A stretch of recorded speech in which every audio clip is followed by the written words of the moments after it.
Good morning.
Woo, woo.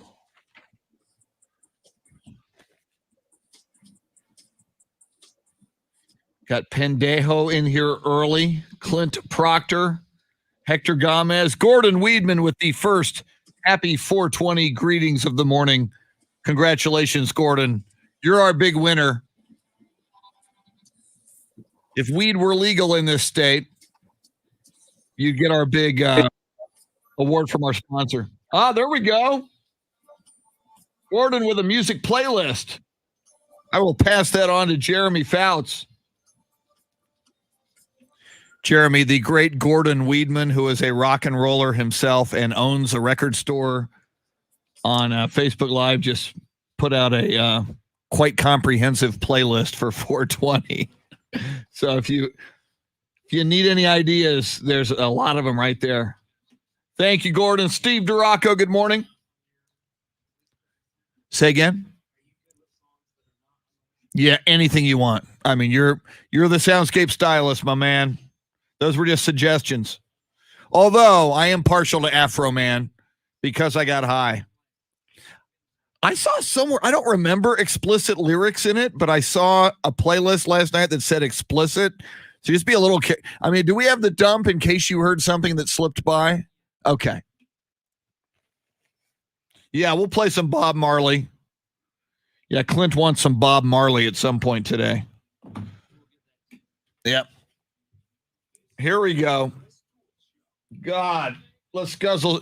Fitbit said I slept 2 hours and 58 minutes last night. Thank you, Spurs. But they won, so hey, man, I'm cool. Hey, Ray Harper. Now, Chris Duel. Wake and bake. Isn't that the mantra for 420? Happy 420, everybody, to our stoner community out there. And I have heard that 4 out of 5 dentists surveyed recommend smoking weed while listening to this show in states that it's legal. Now, we originate in Texas. We wouldn't ask you to do or even suggest or even condone anything illegal. What do you take us for? But in the, we have a broad listenership, and I know we got some listeners in Colorado and elsewhere where such a thing might be legal. So, smoke them if you got them.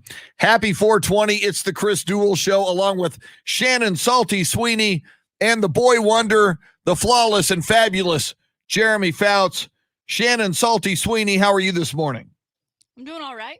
I'm not as into the holiday today as you are, so I'll definitely let you take the lead on this. Well, it's so funny because I'm not really a stoner at all. I mean, I don't think I've ever. Now, granted, I don't support doing anything illegal, but I would be lying to you if I didn't say that at a concert here or there during my reckless youth, someone like handed over a little something to me at a concert, and I, who am I to refuse their hospitality? So I've never been like hardcore into 420 or what it represents, but I do find it funny. I find stoners funny. I find and all the reading I've done about it. I'm a libertarian. My feeling is, if you're an adult and you're not hurting anybody else, whatever you would like to do with your spare time and your consciousness to feel good about yourself, plus there's medicinal effects, I'm cool with it. And you compare it to alcohol, and it's a whole lot more innocuous than alcohol. So, yeah, I just find it funny. I find the music funny. I love Afro Man's song, Because I Got High. So we'll celebrate a little 420 today for those who might be so inclined. And I think that leads us right into our poll question today. Woo! Yes. I want to previewed on yesterday's show, but it's official now because, as we said, today is 420. Yes. We're asking, who is the greatest American stoner?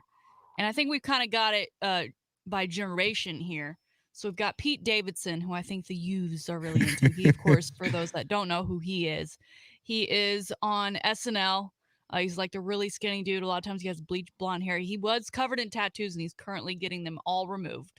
Whoa, my so God. That's probably a huge process for him. That anytime he's not on SNL, I just imagine him in a doctor's office just being laser treated all over his body. Followed up by Snoop Dogg. Woo! And of course, you can't be in Texas and think of 420 without the incredible and infamous Willie Nelson. Yes. And then other, because there's obviously plenty out there. And currently, Willie Nelson leading the way, 60% of the vote, followed by Pete Davidson, Snoop Dogg, tied with other. Yeah. Tommy Chong comes to mind, Cheech and Chong. Some say future Texas Governor Matthew McConaughey actually might even, be on that list. I don't know. Does he still? I don't know. Because I thought after the bongo incident, And it was the bongo incident and the movie Dazed and Confused. Other than that, I think he is over associated with that. Here's what I did not know. I decided, because you brought up Pete Davidson yesterday as a nominee for this list of the greatest American stoner. So I Googled and Wikipedia'd Pete Davidson. Did you know his dad was a firefighter and a first responder and lost his life in the, as a result of 9/11? Yes. Wow. Yes. I never knew that. Mm-hmm. Oh my God. And if you've ever seen any of his stand-up specials, he is not afraid to go there. Well, he should, because he should honor his dad. For him, I assume it's a coping mechanism. Yeah. And I believe one of his tattoos, is actually his dad's. I don't know how they do it. If they have their own number, or if the station has their own number, to honor him. So I would think if he were to keep any tattoos, yeah, he would keep that one for his dad. Wow, I can't imagine, to cover your body with tattoos or most of your body, and then to have them removed. I hear that's not he had them like on his knuckles and stuff. Wow. And those you can tell on SNL because he still kind of wears long sleeves. He had some on his neck. I mean, he's in a new movie, The King of Staten Island, that came out pretty recently, and he has his shirt off a lot in that movie, and they are all over the place. My goodness. So I can't imagine how. I know they're painful going on, and that they're supposedly even more painful coming off. See, and that's one of the many reasons, other than it's just not my thing. I've never gotten tattoos. I would have to be really committed and regret. Yeah, and to go through that kind of pain to just have them. I do see. I mean, and I see people with amazing tattoos, and I'm impressed by a lot of them. But to me, the ones, and you mentioned Pete Davidson wearing like his dad's, it's either his dad's badge number as a firefighter or, the fire unit. When you honor someone in your life who has passed, I think that's a pretty powerful and meaningful tattoo. So I certainly respect that a lot. So that's cool. I texted you this, and it was just such I knew it was bad.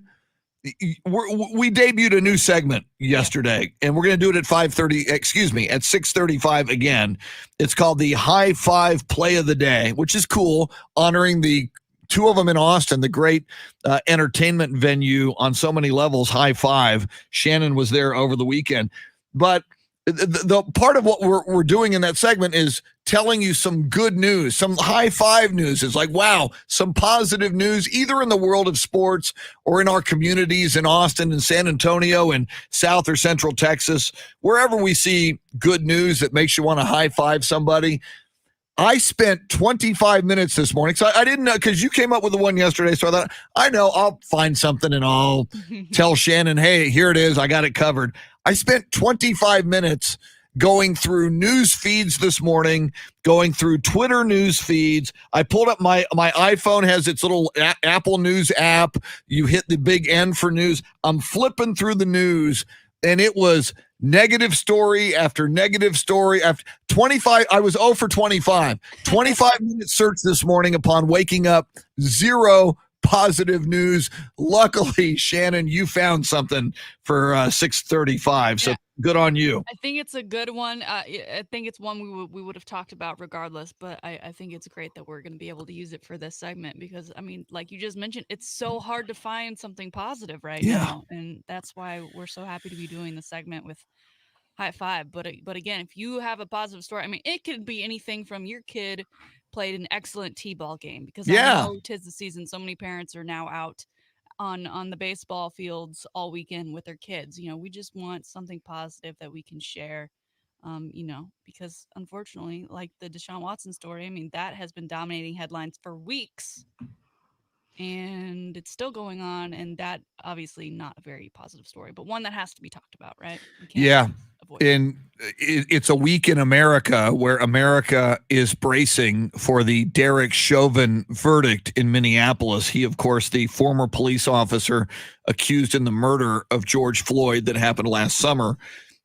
And my goodness, I mean, you've got National Guard on the ground, certainly in Minneapolis. I've heard in other major cities, including Philadelphia, you've got National Guard on the ground just getting ready for what could be protests leading to riots, leading to violence, perhaps. So hopefully America will take a deep breath no matter what, and not do what would be typical, which would be resort to violence in a protest for something that was a horrific, violent act, whether or not he is found guilty or there is a hung jury or he is acquitted. So we will see. So there's that. The one positive story I was going to have as a backup, just because I thought it's cool, and I'm a space freak dating back to when I was a kid. Are you going to spoil it? Because we might need it for tomorrow with the way things are going. Okay, I won't spoil it then. But I'll say this. Space sounds awesome. If you know it, you know it. It happened on Mars. Okay, that's all I'll say. If you know it, you know it. But it was kind of cool and visual. I have an inkling of what you're talking about, but I didn't get the full. I only got the pre. Yeah. So if we have an outcome, yes, let's. I think we do. I'd love to hear it. Something cool happened on Mars, and something cool is going to happen right here, right now, because somebody's going to win $1,000. We do this at 6:20 and we should do it at 4:20. We do this at 6:20 and 7:20, and we do it 12 times throughout the day. Maybe we do it at 4:20. I don't even know. We probably do. But this contest a little bit different than the ones we've done recently. On this one, you're going to get a keyword, and then you go to the website of the station you're listening to. And we are coming from two radio stations this morning, AM 1300 The Zone in Austin and Ticket 760 in San Antonio. So even if you're on the iHeartRadio app or you're on Facebook Live, just go to either radio station, pop in the keyword, and your name's in the hat, and somebody's going to win $1,000. So Boy Wonder, Flawless, and Fabulous Jeremy Fouts, let's do this thing. Right now, here's your chance to win $1,000. Just enter this nationwide keyword on our... Amen, Wes Perkins. That's pay. Enter it now. Pay. Pay me. Enter that now. Spurs win last night. They win big for the second game in a row. They beat the Indiana Pacers. They led big throughout the game. Second straight road win. the Spurs had beaten the Phoenix Suns while the Spurs were very shorthanded while resting DeMar DeRozan, Patty Mills, and Jakob Poeltl 2 nights previously and getting fined $25,000 for it. And then they go into Indianapolis last night. And the second straight road win for the Spurs. Spurs are 16-10 on the road this year, which is quite good. They beat the Indiana Pacers 109-94. Derek White had 25 points to lead the Spurs in scoring, but he had 16 points in the first quarter, which was the most points he's scored in any single quarter in his career, which is way cool. Spurs held the Pacers to 33% shooting, which is the lowest opponent's shooting percentage of the season, which is great for the Spurs. Shannon, in the heyday of the Spurs, and I'm sure he still preaches it, one of Pop's biggest, in fact, arguably his biggest stat that he's concerned about and looked at, and he preached it in the Tim Duncan era and the David Robinson era, was opponents' field goal percentage. So field goal percentage defense. How low are you holding the percentage of the opponent shooting from the field? How difficult are you making it for them to make shots? Are you blocking shots? Are you contesting shots? Are you making them take low percentage shots? And the Spurs did their best job in that category last night. I think it was actually, if you're going to be more accurate, 32.7% from the field shooting for the Pacers last night. So Spurs come home on Wednesday night, which is tomorrow night. They take on the Miami Heat. Heat are very good this year once again. They went to the finals last year, you will remember, against the Lakers. So all the Spurs are fine on the road at 16-10. They just got to learn to find a way to win at home. And if they could do that consistently this final month of the NBA season, they might just get into the playoffs on a roll, which would be cool. Now, this is going to be their first matchup with the Heat since, I believe, Victor Oladipo was added from the Rockets, correct? I think you're right, yeah. Go back and see just the damage he caused when he was at the Rockets and playing the Spurs. Because I recall they dropped a couple of those early on in the season. Yeah. So hopefully, I don't know how much better he's made that Heat team, but he is a guy to look out for. As we just mentioned, the Spurs working on their defensive shot percentage, which has been an adjustment since Pop's time in the league, right? As we've moved more to 3-point, that used to be the shot that you say, go ahead, take it. You dare them to take it until they made it. And until they prove they can make it, you wouldn't really you pack the paint as far as defensively. And so that in itself has been an adjustment on the defensive side of the ball, I'm sure, for Pop, as he, big fundamental, getting down low to the post just isn't the style of the game these days. Speaking of 3-point shooting, last night, and it was a great game at Philadelphia. I think it was on ESPN television last night. Philadelphia. A Yeah. nationally televised game for the Spurs? No. The game I'm going to mention. Oh. I said, speaking of 3-point shooting. That is surprising. No, Spurs national TV wants nothing to do with the Spurs. I'm talking about the Sixers and the Golden State Warriors. Yes. Steph Curry went nuts. He's been doing this a lot lately. You hate it. I do.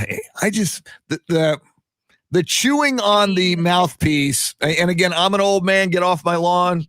Tim Duncan didn't need to chew on his mouthpiece. Wilt Chamberlain, Bill Russell, and he does it again last night when he hits a 3-point shot, pound on his chest, raise his arms out, as if he's thank LeBron for that. Yeah, well, and again, this is why I'm so happy. I grew up and am a Spurs fan.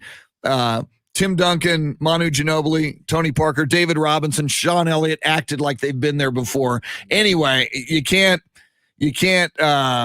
argue Steph Curry's great talent. 49 points last night, but from 3-point country, he took 17 3-point shots and hit 10 3-point shots, 10 of 17 from 3-point range last night for Steph Curry. He has been on a roll. He's been a madman. And Golden State right there fighting with the Spurs for that number 9 slot. In fact, they've got it by percentage points. Golden State with the win now, 29-29. By the way, they beat the Sixers 107-96. So Golden State 29-29. That's percentage points better than the Spurs 28-28 record. Oh, so you're really Although hating on actually Steph it's right really now. not. It's 500. So Yeah. there is no percentage point. It's 500. 29 and 29 is percentage 500. So is 28 and 28. So I don't know how they break that tie. I guess head to head. So Yeah. there's that. So you're really hating on Curry right now, though, too, for that reason. I mean, they're in the way a little bit. They're in their way a little, and I don't, now that the Warriors are struggling at 29, and I really hated them when Kevin Durant joined them, and I don't like, I loathe Draymond Green. I can live with Curry, and I know people love him, and he's a cuddly teddy bear, and I guess he's okay. I don't like the chewing on the mouthpiece and the hot dogging, but Draymond Green kicking people in their nether regions, and I do not like Draymond Green at all. He may be my least favorite player in the NBA. I guess you're not going to Subway anytime soon, then. No, I've seen those commercials. They're pretty bad. In fact, I might just stay away from Subway until the Draymond's off those commercials. So You should write a letter. yeah, exactly. Who's this old man writing us letters from San Antonio? Bring Robert Griffin back to the Subway commercial. Woo! Exactly. I'll eat your sandwich. Just don't bring Jared back to the Subway No. commercials. He's busy. Yeah, things. For the next 50 years. Oh, I wonder how that's going for Jared in prison. It can't be good. It can't be good for Jared. Okay. Wow, that was a weird segment. Who'd have thought we'd have been talking about? For a break. Yeah, Jared from Subway and all the negative news out there. We just added to it with the Jared reference. All right, coming up, some positive news. And I'm loving this brand new segment, the High Five Play of the Day. Shannon's got some good sports news for you. A little bit later, Shannon's Salty Shakedown in the 7 o'clock hour, sports birthday, sports history. Speaking of Spurs, our good friend Jeff Garcia from the Locked On Spurs podcast just after 7 o'clock. Just after 8 o'clock, he is our go-to guy on the NFL draft, Tanner Carlson. We are moving into the 1 week countdown. Ooh, Last Chance with Mary Jane. Nice 420 song by Mr. Tom Petty and the Heartbreakers. Jeremy Fouts, the boy wonder, the flawless and fabulous Fouts is your soundscape stylist. She's Shannon Salty Sweeney. I'm Chris. Thanks for hanging out with us. And happy 420. It's the Chris Duel Show.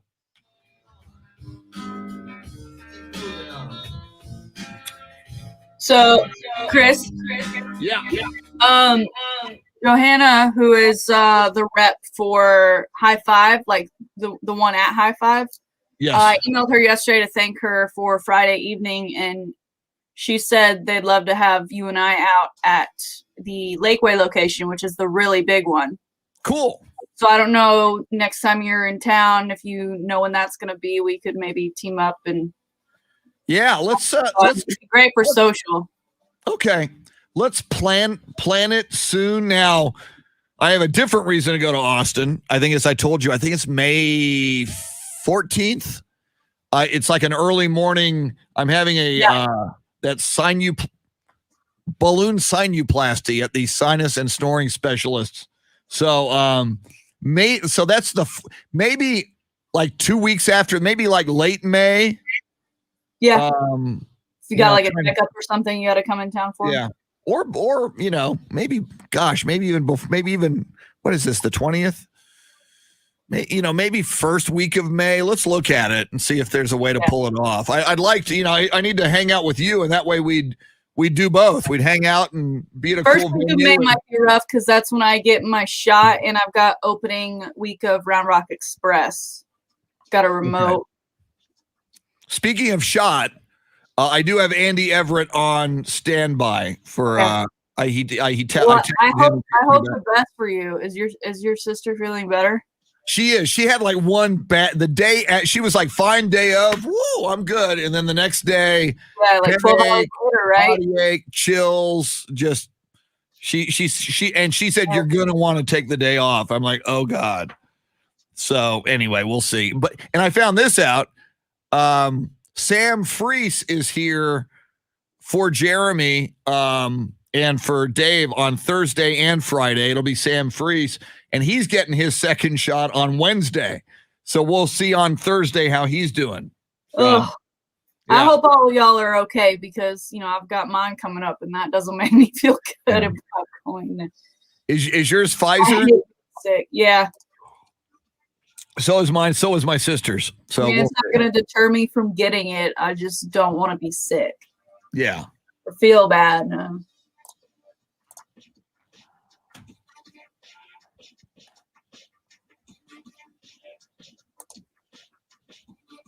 Jason Paniagua saying, yeah, feeling like I got COVID again after my shot yesterday. Jason, did you have COVID already? Wes Perkins, mine was 36 hours after the shot. Wow. Fatigue, chills, and aches. Gee, Wes, you're pumping me full of confidence. You and Jason. Well, if it's 36 hours, you'll be good for Friday. Then I'm good, yeah. Then it'll be Saturday, so I'm cool. Or, I mean, great radio. You show up feeling fine, and you just digress within the 3 hours. That Exactly. And just live on radio, meeting with my skills and my headache and my hating life and slurring words, which is just like a typical Friday for me anyway. So thank you, Gordon. Gordon, no adverse effects from either vaccinations. Thank God. Gordon, were you Pfizer?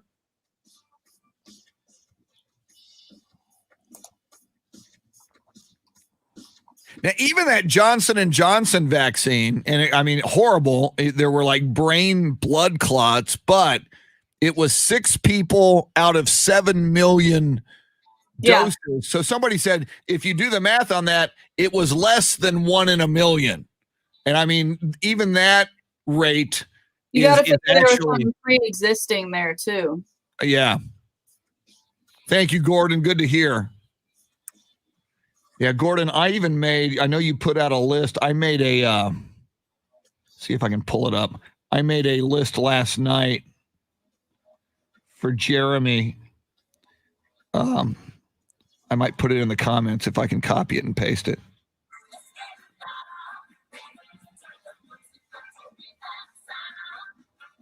And I think, Gordon, you hit on the, you hit on most of these anyway. Oh, this computer drives me crazy.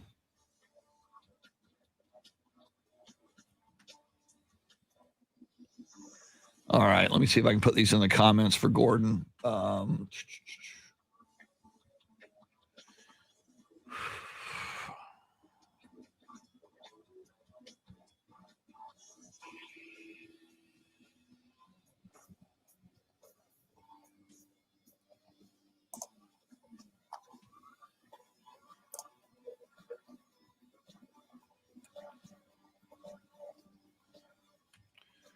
There it is. I just put it in the playlist. There's the ones I grabbed last night.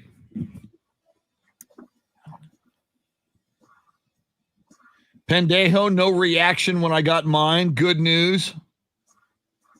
Jesse Bratton says, let's roll them up and get vaccinated. Be brave, save lives. Jesse, I totally agree. I am not down with the anti-vaxxers or the science and medicine non-believers. Wow, Jason had COVID back in January, man. Thank God you're okay. Pendejo saying Cypress Hill with the best 420 song. Wes Perkins, I like Steph Curry. He's incredible to watch, but don't like him when he plays the Spurs. But I will admit he's incredible. I just don't like hot dogging. Mary Jane by Rick James. That's on my list, Jason. Armando Salinas, welcome. Whose birthday is it? Jeremy said happy birthday to somebody.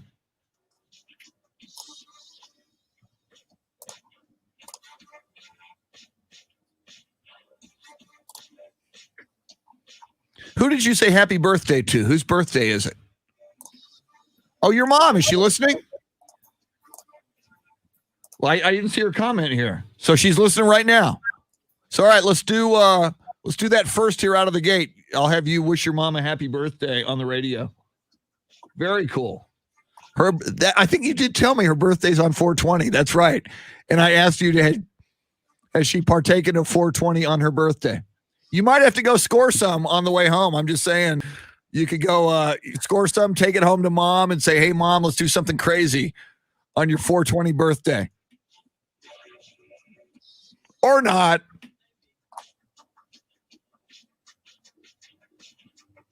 All right. Hector Gomez, no reaction on my second Pfizer shot. And I still say it's my diet of wine.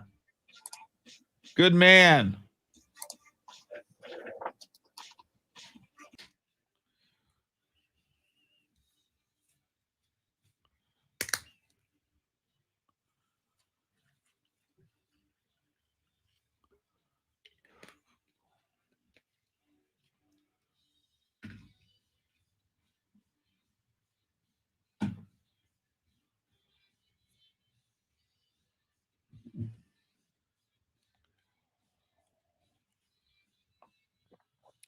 Yeah, Carl. Thank you, Carl Fisher.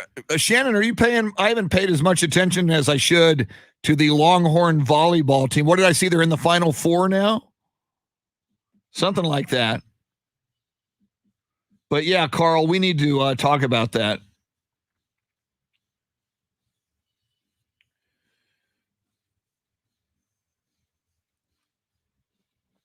The greatest, in addition to Cheech and Chong, Sean in the movies, a fictional stoner, Sean Penn as Spicoli in Fast Times at Ridgemont High. That may be your greatest movie stoner ever.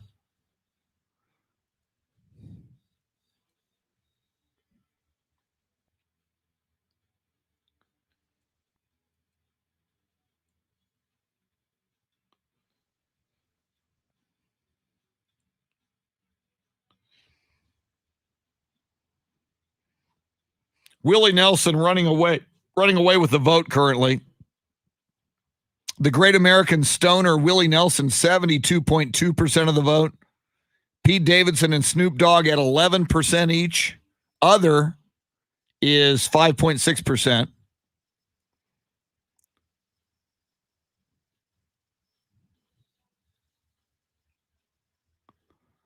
Jimmy B says Snoop is a close second.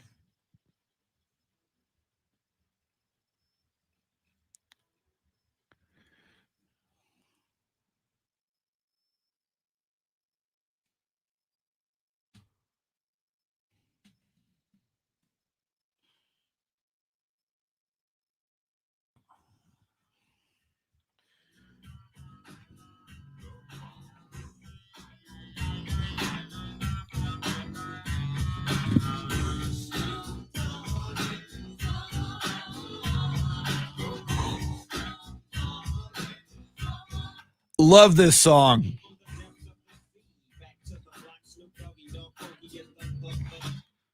Then later in the song, what's your name, fool? Snoop Dogg, ladies and gentlemen. He is in our poll. In fact, before a special message from Jeremy Fouts, Shannon, just to recap our poll on this 420, what do we got going on? Yes, trying to find out who is the greatest American stoner. Willie Nelson currently running away with it with 72% of the vote. Pete Davidson, Snoop Dogg tied at 11% apiece. And other, you tell us, 5%. Lots of people mentioning McConaughey in the comments. Head over to Ticket 760 and AM 1300 The Zone's Twitter pages to vote. Or if you're watching us live, go ahead and drop in the comments your vote on who the greatest American stoner is. Yeah, I do believe that Tommy Chong of Cheech and Chong fame, who I believe owns his own bong. Do you know who Tommy Chong is? Mm-mm. Do you know who Cheech and Chong are? I've heard things like be referenced to that, Yeah. but I Cheech and Chong did a bunch of movies, and they first, though, in the early 70s, did comedy albums, and they were most notably on the comedy album Stoners, and just hilarious, just absolutely hilarious. I mean, if you're gonna have an album with that title, I agree that they could very well be in the running. Absolutely. Today. And at Christmas time, you've probably heard over the years, Santa Claus and His Old Lady is like a classic at Christmas time. If not, by the time Christmas time rolls along, and we've got a few months, I will see to it that you hear Santa Claus and his old lady. A few months, but it'll be here before. I'm already seeing people counting down the days. It's crazy. It's crazy. Before we do, and actually this kind of ties in, especially in this segment now, we debuted it yesterday, our high five play of the day. Just not enough good news out there, positive news. We want to highlight it in conjunction with just a great fun and entertainment and food venue. 2 locations now in Austin. Shannon will tell you more about High Five in a moment. But we find out, or at least we're reminded during the break, boy wonder, fabulous and flawless Jeremy Fouts, somebody in your life is having a big birthday today. Yes, happy birthday, Mother Sheena Kendall Fouts, the one who birthed me into this world. Happy birthday. Happy 25th birthday. 25th birthday to your mom. Yep. Incredible. 25th. You're a good son. She didn't look a day over 24 either. No. Yeah. Happy birthday. Happy birthday, Sheena. I hope Sheena Jeremy Kendall bought you a Fouts. new car. That's what you got her, right? You already gave it to her, right? I don't want to spoil it. Yeah. That new Tesla? That you got her? Yep. That's what I got her. Now, Jeremy, did you get your mom something? I did, yes. You did. You didn't give it to her yet because, I mean, her birthday, the sun isn't even up on her birthday yet. Yeah, I don't want to spoil it. All right. But You're a good son. Although I do recommend, I don't want to do anything illegal. If this were Colorado, Jeremy, and it were legal, it's not legal in Texas. I used to live there, so. If it were, where in Colorado did you live? Denver. Nice. I lived in Colorado Springs-ish, went to a military academy just north of Colorado Springs a long time ago in a galaxy far, far away. But I digress. I mean, your mom being born on April 20th, hence 420, I think it's only appropriate that whenever Governor Greg Abbott or Governor Matthew McConaughey legalizes that special herb in the great state of Texas, then for your mom's birthday that year, only because it's legal, I think that you should perhaps gift her some kind of edible or something, appropriate. Okay. Well, I'd be kind of interested to see how that would go down. So, yes. Sounds like a plan. All right. Forgive us, Sheena. We're just having fun and wishing you a happy birthday. Sheena Kendall Fouts, happy birthday, mother of the flawless and fabulous Jeremy Fouts. And now, from that good news to even more good news, it is time for our High Five Play of the Day. Yes, High Five Play of the Day, of course, brought to you by High Five, 2 Austin area locations. I believe they are looking to expand as well, but fantastic entertainment venue from bowling, laser tag, virtual Topgolf with many other activities, and axe throwing, which I highly, highly recommend. I didn't realize I had so much stress I needed to release physically. And boy, did I get good at it after the first about 100 attempts, because as I said yesterday, my first attempt hit the ceiling, and I thought I was going to be asked to leave the building. Fantastic venue, fantastic food. Check out their Instagram. They've got awesome specials that run throughout the week. We'll get into that more later in the week, but right now we've got our High Five moment of the day. This one goes to Alex Smith because he, of course, announced his retirement from the NFL yesterday. I personally was hoping he may come to the Dallas Cowboys if he was going to stick around. Me too. But after what he went through, and if you've seen the documentary, I mean, dude went through a lot. I watched most of that documentary through my fingers because it was super gruesome. The fact that he could, walk after what he went through with that leg injury, thanks, J.J. Watt. For him to step foot on a football field and play the game again, and now to be leaving quite literally on his own. I mean, walking off on his own is outstanding. He released this awesome video yesterday. I want you to hear it now about his journey.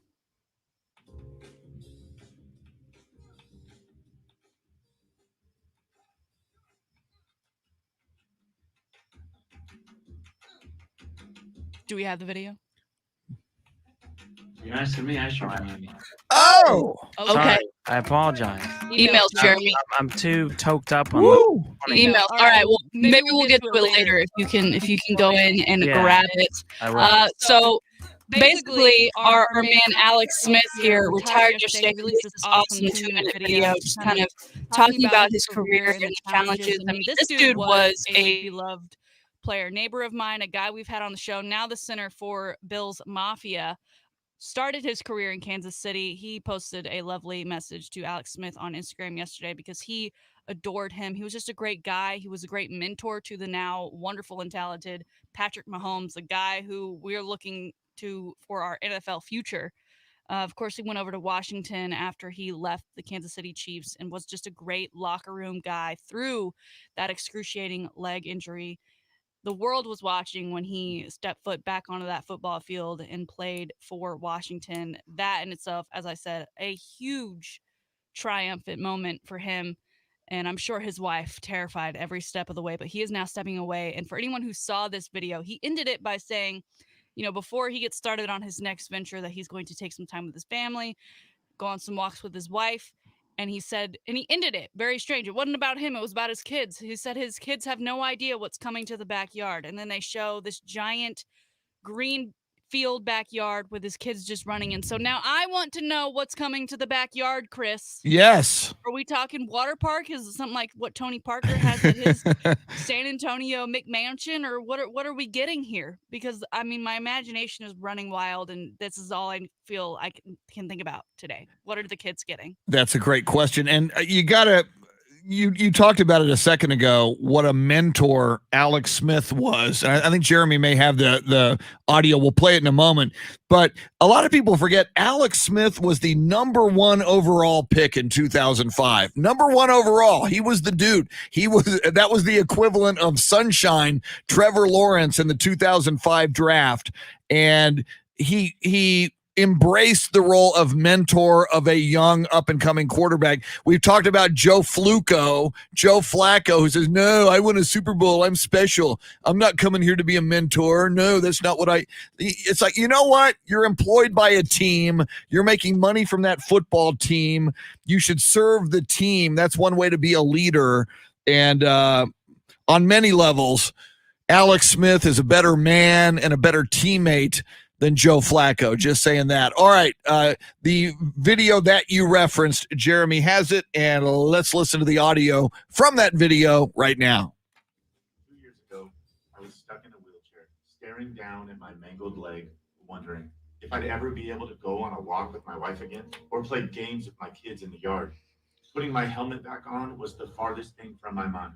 I just kept asking myself, all this for a stupid game? But then someone did something that changed my recovery completely. He put a football back in my hands. I don't know what it was, but all of a sudden I felt stronger, more driven, and what once seemed impossible began to come into focus. And the truth is, over the course of my life, that's what this game has done for me.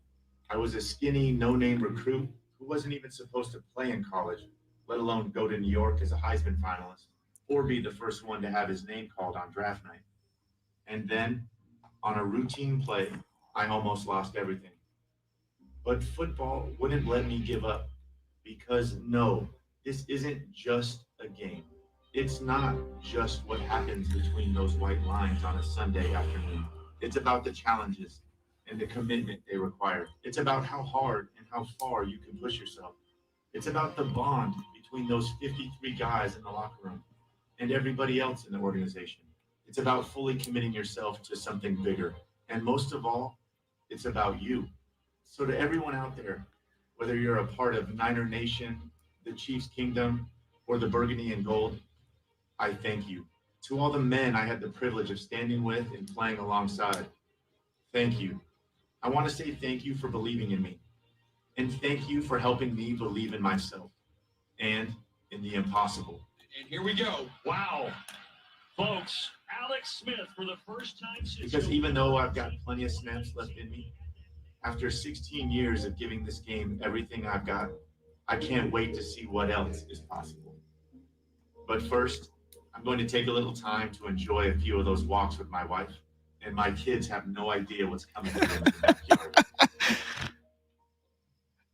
I mean, the way he's Cool. is almost a threat, but I'm very excited now. I'm highly invested. I mean, what a way to tease people to go into your next chapter with you than to say something like that. Congratulations on a heck of a career, and to, again, walk off on your own terms. Alex Smith, high five to you, sir. Well, and what strikes me, if you would have listened, maybe we'll go back and count sometime how many times he says thank you to so many people. You're self-aggrandizing athlete. It would be all about him. Here's what I did. I did this, and I did this in my career. This was thank you, thank you, and thank you. I mean, the Chiefs were not good before he showed up. I mean, No. he was kind of the bridge between the Chiefs that were a laughingstock and what we know the Chiefs as of for right now with Patrick Mahomes. He was that bridge for them when he got there from the 49ers. So he's a heck of a player, heck of a guy. Congratulations. Selfishly now, I have to look at my Cowboys situation and wonder who will be the backup. Garrett Gilbert, Ben DiNucci. You going to bring back Cooper Rush? I think, as you mentioned that, shifting gears briefly, the Cowboys really need to address backup quarterback. I think for so many years when they had Cooper Rush as the backup quarterback, that is not doing your due diligence. And you found out last year when Dak went out, the huge drop-off when you don't have a good backup quarterback. I bring it up all the time. 2 years ago when Drew Brees went down, Teddy Bridgewater was an outstanding backup who had spent many years as a starter. I'm going to be very interested to see what the Cowboys do at backup quarterback. Yeah, Alex Smith I thought was great because not only is he a proven football player, but like we talked about, he is a locker room guy. It's not about him, it's about team. And Dallas Cowboys, as we know, they have some players in that locker room that are very much about them, especially off the field. They make decisions that don't reflect kindly on the Cowboys. We saw it yesterday with the headline of Aldon Smith, who still very much feels like a Cowboy player and that he is now wanted in New Orleans following a coffee shop incident. I can't help but with Seattle. Yeah, and we'll talk about that.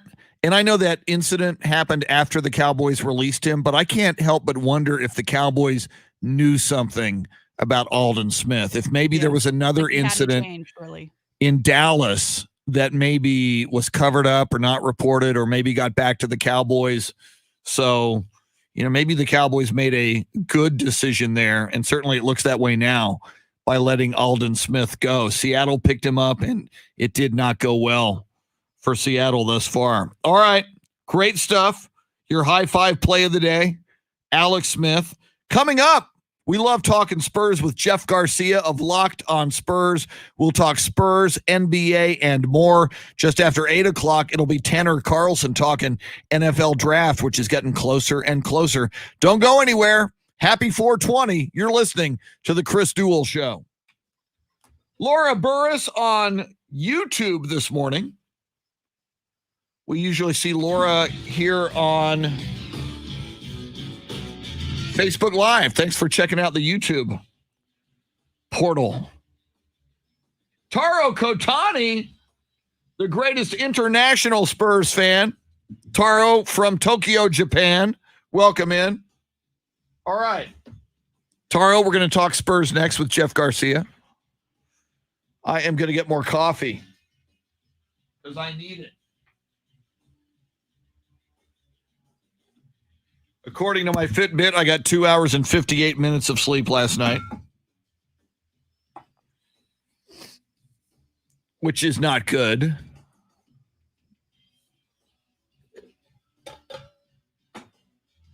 Woo!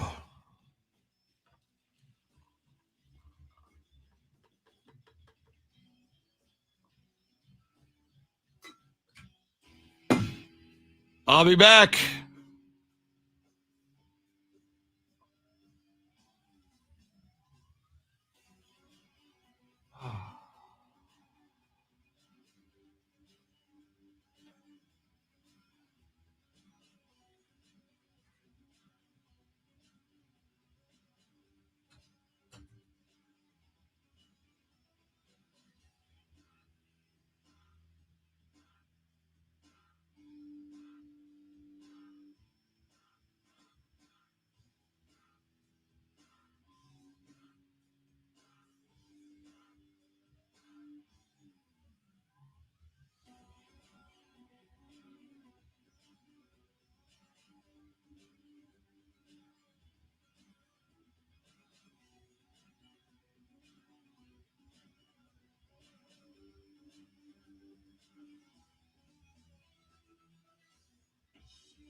Ralph Balderas, good morning. Armando Salinas, Carl Fisher. We mentioned Laura Burris, Taro Kotani.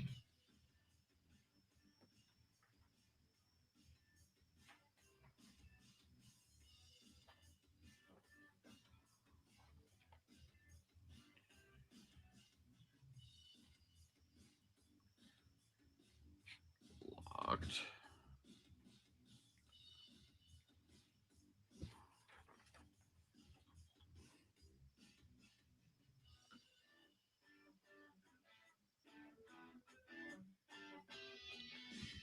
I watched after the Spurs game last night because I come home and I can't go right to sleep, so I'm kind of wired. This is part of why I got 2 hours and 58 minutes of sleep last night.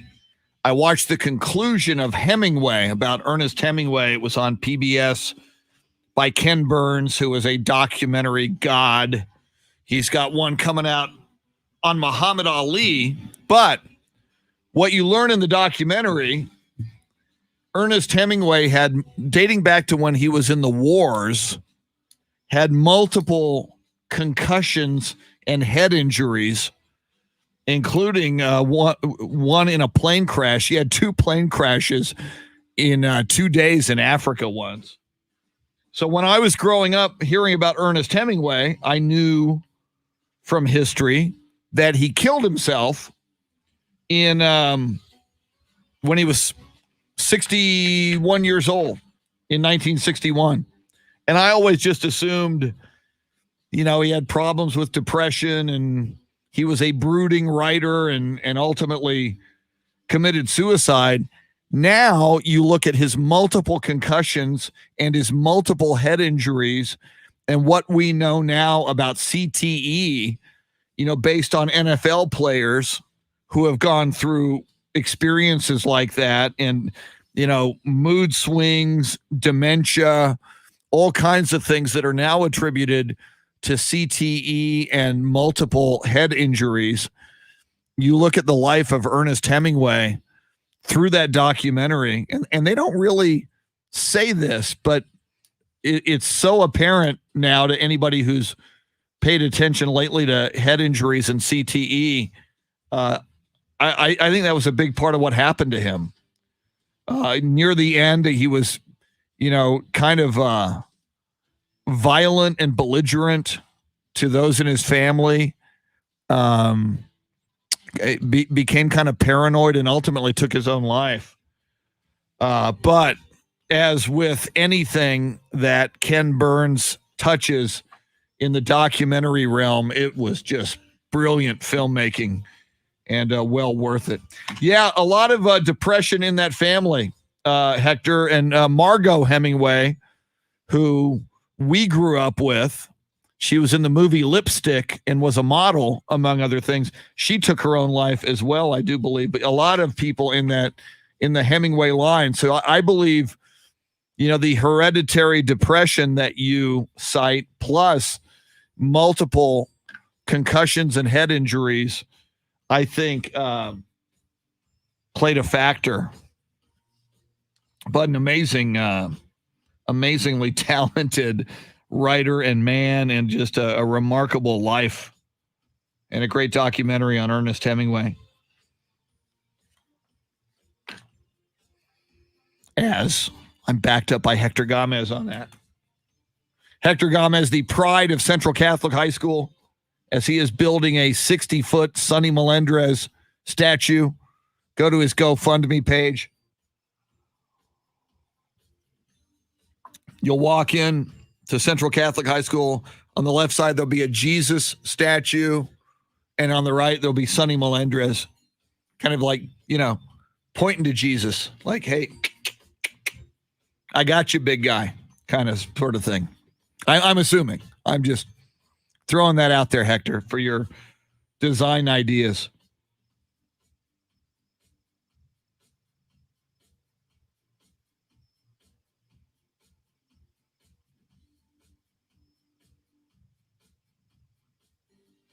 All right.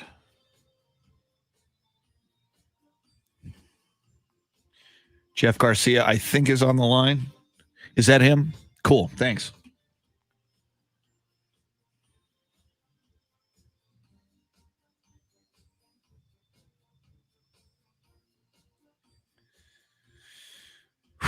Okay, what did I just do?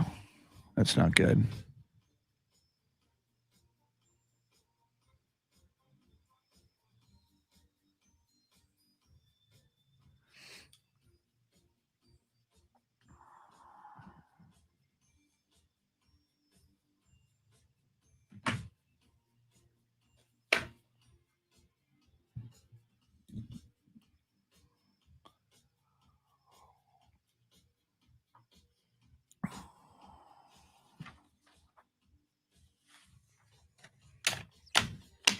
Here we come. 7 o'clock hour. Goes a little bit something like this. This is the Chris Duel Show. You know what it is? Gordon, good news on you and Joanna. Tell Joanna I said hi. Here we go. And Katrina.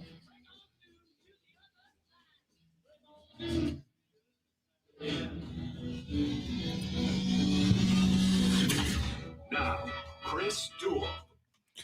It is Tuesday, April 20th, a Taco Tuesday, as every Tuesday is, but this one's special because it's 420. Ooh, Taco Tuesday on 420. My stoner friends tell me, I wouldn't know firsthand, my stoner friends tell me that when you partake of the weed, you get the munchies. What better to, I would imagine, Shannon, and I'm just speculating, of course, this is Texas and it's illegal in Texas, but perhaps in states like Colorado, you know, you wake and bake and maybe you enjoy a little herb in the morning and then it's a Taco Tuesday. So then maybe tacos taste even better on a 420 Taco Tuesday. Jack in the Box and Taco Bell don't have some sort of promotion for today. Yeah. Shame on them. And I wonder, like in states where it is legal, I wonder if Jack in the Box and Taco Bell have a special promotion. I'm just saying. I feel like I have to go look that up now. Woo. Yeah. All right. Maybe someday. We love talking Spurs with Jeff Garcia, who, by the way, if you're an NBA fan, if you're a Spurs fan, and even if you're not, he puts out so much content. He is the lead digital reporter for 2 San Antonio television stations, News 4 San Antonio and Fox 29. He's got a great podcast, Locked on Spurs. He joins us now, I do believe, from Brooklyn, New York this morning. Jeff Garcia, are you in Brooklyn this morning? I'm sorry, can you repeat that again? Are you in Brooklyn, New York this morning? No, I'm in Queens. You're in Queens. Why am I guess because the Brooklyn Nets are there. How far away is Queens from Brooklyn? Not that far. I would say, for those who've never been in New York, about a 20-minute subway ride. All right. Fast. Not bad. By the way, it is the herb 100% legal in New York State. Is that, I didn't know New York State, it was legal in New York State. That's amazing, which begs the question, Jeff Garcia, how do you plan on celebrating 420, and are you high right now? I'm high on the Spurs win. Great answer. And maybe Jakar Sampson could have used it, to calm down himself last night. That was crazy. You mentioned he goes after, he of course with he goes after Patty Mills last night, which was absolutely crazy. What was that? Do we know what that was all about? What was the deal with that? I looked over the replay over and over again, and at least from what the video shows, it seems Patty Mills simply just got in front of him to box him out off a rebound, and Jakar maybe took exception to that, shoved Patty in the back. Patty goes flying out of bounds. Patty rolls it off his chest as whatever, goes back and let the fireworks begin. But my goodness, I can only imagine if Derek White did not hold back Rudy Gay. I mean, Rudy Gay looked like a man possessed, like nobody's going to mess with Patty Mills. And if it wasn't for Derek White, who after the game flexed his muscles saying, hey, look how strong I was to hold him back, and that he saved Jakar Sampson's life. It was a lot of fireworks, but I guess the we're bearing the lead with the Spurs winning the second game in a row on the road. So can they just play all the road games on the road, please? I mean, seriously? No more home games, Chris? Jeff, another big game last night for Steph Curry, going for his 11th straight 30-point game. He seems unstoppable right now. Of course, the Warriors sitting just ahead of the Spurs. Luckily, the two don't match up again here and throughout the rest of the season, so there's no trading games that way. But can you speak to what Steph Curry is doing and then kind of that battle for that next highest seed between the Warriors and the Spurs? Yeah, I mean, Steph is being Steph. I mean, what more can you say? He was injured with last season, fresh this season. You got to wonder, too, if the compressed season, is allowing him to keep that rhythm up. There's no long gaps. There's no tremendous time off where maybe he can cool down. Maybe for the rest of the league, they wish there was. But for him, he's definitely capitalizing on his hot play. And, yeah, you're absolutely right. The Spurs fan base, or at least maybe the Spurs fans themselves, are keeping an eye on that race for the play-in tournament. So the Warriors are storming right now, and that's where every win matters and every loss is going to hurt for San Antonio as the season starts to wind down. You have the Warriors hot, you have the Spurs, at least right now, on a 2-game win streak. We'll see what happens when they go back home, Shannon. You know how that is. And, what more can you say? He's playing like the MVP. Yeah, I saw a stat last night on Steph Curry. This season, Steph Curry has 6 games with 10 or more 3-point shots. Last night he was 10 out of 17 from 3. So this season he has 6 of those games with 10 or more. No other player in the NBA has 5 in their career. He's got 6 this year. No other player has 5 10+ 3-point games in their career. That is absolutely insane. Yeah, and with that Warriors team, missing out on their rookie Wiseman, you lose that, like some sort of offensive production. He's picking up the slack for the Golden State Warriors. But all in all, bravo, Steph. Just still plugging away, still proving that he is an MVP candidate. And Spurs can't let off the foot off their gas pedal, Chris. Jeff, I want to talk about former Spur, current Maverick, and overall beloved guy in the NBA, Boban Marjanovic. Yes. Have you seen his recent commercials? I have not seen it, but I've heard about it. Okay. Apparently, They are fantastic. He does them for Goldfish with Tobias Harris. They really play on not only their height difference, but their hand size. And one of the commercials, Boban has a giant bag of goldfish that he calls the Boban bag. And then he hands Tobias one of like the little kitty packs of goldfish. He hands that over. Of course, Boban used to, when he was with the Spurs, was doing all kinds of HEB commercials. He was even in John Wick 3 where he got to fight Keanu Reeves. Can you just talk about him and what makes him such a lovable guy and an actor? Who knew? when he was in San Antonio, he also starred in local commercials. He did a, I forgot what auto dealership, but he did one as well, where he's just inside a car and he's jamming out to music while the ad is continuing. So, yeah, I mean, he's such a lovable guy, and I think that's what gets lost. You look at him as a giant, and he is. He's massive. And he makes even a guy like DeAndre Jordan, who plays for Brooklyn, look like, like a tiny guy.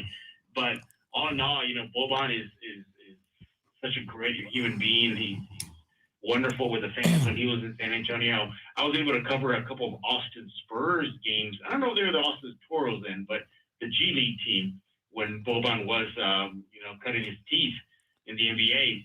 And he was very interactive. I remember seeing that, very interactive with the fan base, willing to take pictures with, young kids. All in all, he's just a great person. And not surprised that he's still beloved, not only with Spurs fans still, even Popovich. Recently, Popovich was asked during a media session about those commercials and Boban, and Pop just beamed, big old smile, and said, he's such a lovable person and a great locker room presence. It's I don't know if you've ever seen this, Shannon, but every time Boban and DeAndre Jordan, they meet up on opposite ends of the court pre-game, DeAndre Jordan runs to him and jumps on him and hugs him like a little kid seeing their dad come back from work. It's such a great thing. I think everybody in the NBA loves Boban. Well, and I remember, Jeff and Shannon, when the Spurs, you mentioned the Austin Spurs, and then the Spurs themselves, the first NBA team Boban was with. And, he played so well in spots that the Detroit Pistons offered him a ton of money in free agency. And Boban didn't want to leave. He apparently went to Pop and said, because he's loyal. He said, I'll stay here. And Pop said, no, this is what you came here for. You earned this money. We can't pay you what the Detroit Pistons are offering you. Go get your money and go make more money for your family. But such a lovable guy. Yes, I do own some NBA Top Shot moments, and I actually own one of Boban's Top Shot moments. So, Boban is, and we forget that he's actually a skilled player too. He can play. At his size, maybe people think like, oh, he's just some lumbering giant that's just coming up and down the court. No, he has some skill. He can knock down free throws. He has a post game. He actually has go-to post moves. All in all, such a well-rounded person. Jeff Garcia of Locked On Spurs with us, talking Spurs and NBA. You mentioned this, Jeff. If we just looked at the sample size of the last two games, the Spurs, while shorthanded, they go to Phoenix and win that game 111-85. And then yesterday, or last night that is, they go into Indianapolis and win the game running away as well over the Indiana Pacers. Pacers not as good this year as they have been, but they've typically been, until this year, pretty good at Bankers Life Fieldhouse. Spurs win the game last night, 109-94. You look at those two road games and you go, okay, this is a very formidable Spurs team, yet there's the disconnect at home. There's the inability, not inability, but they've got a losing record at home. They need to, in this final month of the season, regular season ends on May 16th against the Phoenix Suns. They close out with 2 games in a row against the Phoenix Suns to end the regular season. Spurs need to find a way to start winning at home. Nobody knows for sure. In fact, Bill Schoening asked this of Spurs assistant coach Will Hardy after the game last night. Why aren't you guys winning at home when you're playing so well on the road? Nobody knows the answer to that. But what do the Spurs have to do to find a way? And I know they've got Miami next. That'll be tomorrow night at the AT&T Center. What can the Spurs do to try to find a way to create some consistency at home? Ride that momentum. Look, at this point of the season, they'll take the wins no matter how they come. Yes, it was a shorthanded Suns team and a shorthanded Pacers team, but that's allowing this young team to see what they're doing right and look what they're doing has resulted in W's. Derek White knocking down threes. You have the defense amping up. You have the great play of Devin Vassell versus Phoenix. You have a team that goes into somebody's gym and takes care of business when on paper, with the injury report, they should go in and get W's. And I think that just helps the confidence, helps the mindset, helps this team have a winning momentum, if you will, heading into the stretch run and these final few games. And let's not forget, too, the schedule with the remaining games, majority of those are going to be on the road versus home. So, I think that's good for San Antonio because we know how they play on the road. But overall, I think they just have to do that. And, of course, Spurs fans that do go to the AT&T Center, they got to show out. They got to give that team energy. I've heard some players say that sometimes they kind of get comfortable at home. And, maybe Spurs fans just bring some juice, get on the opposing team. Chant go Spurs go left and right. Give this team some much needed energy with their final remaining home games they have. Well, and as you described that, Jeff, as we know, there are significantly fewer fans in that AT&T Center with COVID restrictions. So, it's incumbent upon fans. I've said this, you guys need to be 3 times as loud as you would normally be if it were a packed house. So I agree that, if we found out anything this year in the NBA, it is that home court advantage with fans means a lot. You look at the numbers of home winning percentage before the COVID restrictions, it was significantly higher than it is now. And I think the conclusion there is that fans matter and fans make up home court advantage. So even if there can only be like 3,200 fans in attendance, then those 3,200 fans need to bring it. No, and I've always kind of given the people in the expensive seats a hard time, but I think rightfully so. I grew up going to Spurs games in the Hemisphere Arena, where it didn't matter if you were sitting front row or up in the nosebleeds. You were loud, you made noise. It was the noisiest arena in pro basketball. I don't, in recent years, the really expensive seats, the beautiful people down there, I don't see them as rabid as the fans in the upper deck. And I really wish, I look at other, even like the Golden State Warriors at Oracle Arena, even before they became great, when they were like a 500 team, Oracle was a tough place to play because those fans were rabid. Chesapeake Energy Arena in Oklahoma City, those fans are absolutely rabid, whether the Thunder is good or not. I really think Spurs fans maybe got a little complacent when they were winning 5 titles and going to 6 NBA finals. I think we need to get that back in San Antonio. We had it in the Hemisphere Arena many, many years ago, but I think Spurs fans, especially the lower level Spurs fans, need to get more crazy. Yeah, I remember going to the Hemisphere Arena and I recall that energy. Even when the upper deck wasn't in existence, it was just the lower bowl. I remember even those games just being so electric.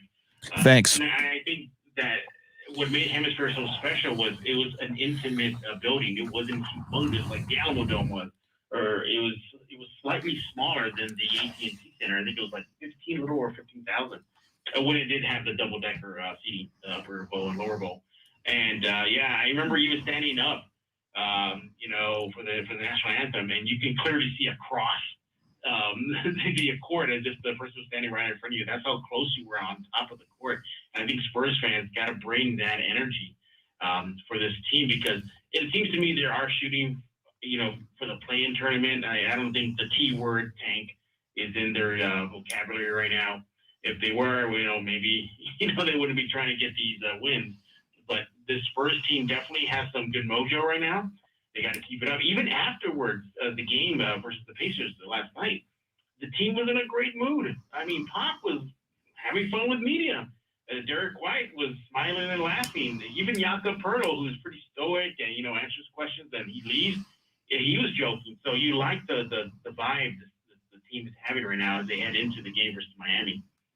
I got so caught up talking Spurs with Jeff Garcia that I forgot to do the contest that we do at 7:20. We're about 2.5 minutes late, but better late than never. We do this at 6:20 and 7:20 when I'm not running late.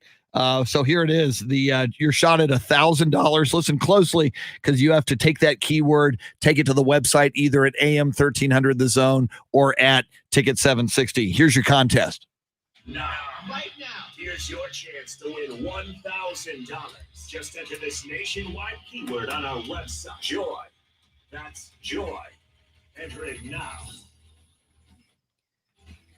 Joy over at ticket760.com or am1300thezone.com, whichever website you fancy. Go ahead and enter that keyword for your chance to win $1,000. Now, Jeff, I have to ask you this because you are the digital guru for the Spurs, and soccer is playing such a huge role, not just in Central Texas with the beginning of Austin FC's season, but with the announcement of the Super League over in Europe. I have to ask you this because this happens to me all the time. I wake up in the morning, I see the Spurs trending, and I click on it thinking, okay, it's something I missed the night before. And no, it's the Spurs over in Tottenham who have usually it's they lost. Yesterday it was they fired their manager after only 17 months.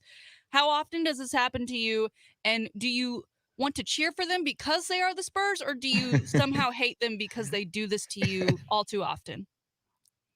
I actually get a kick out of that because I do the same thing too. I think, we got some Spurs news. Let me see.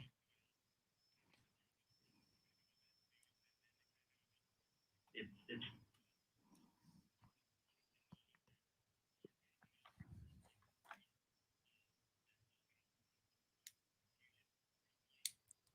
a fan created a mock-up and kit and a Spurs jersey.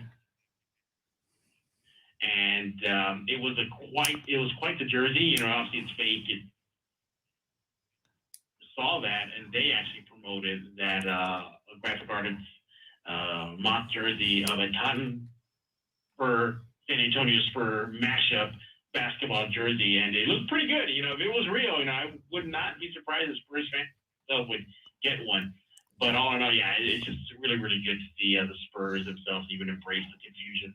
I think it's a brilliant marketing idea, and I've done the same thing, Shannon and Jeff, when I see Spurs trending on Twitter. And you talk about, the NBA knows it has an international market and an international audience.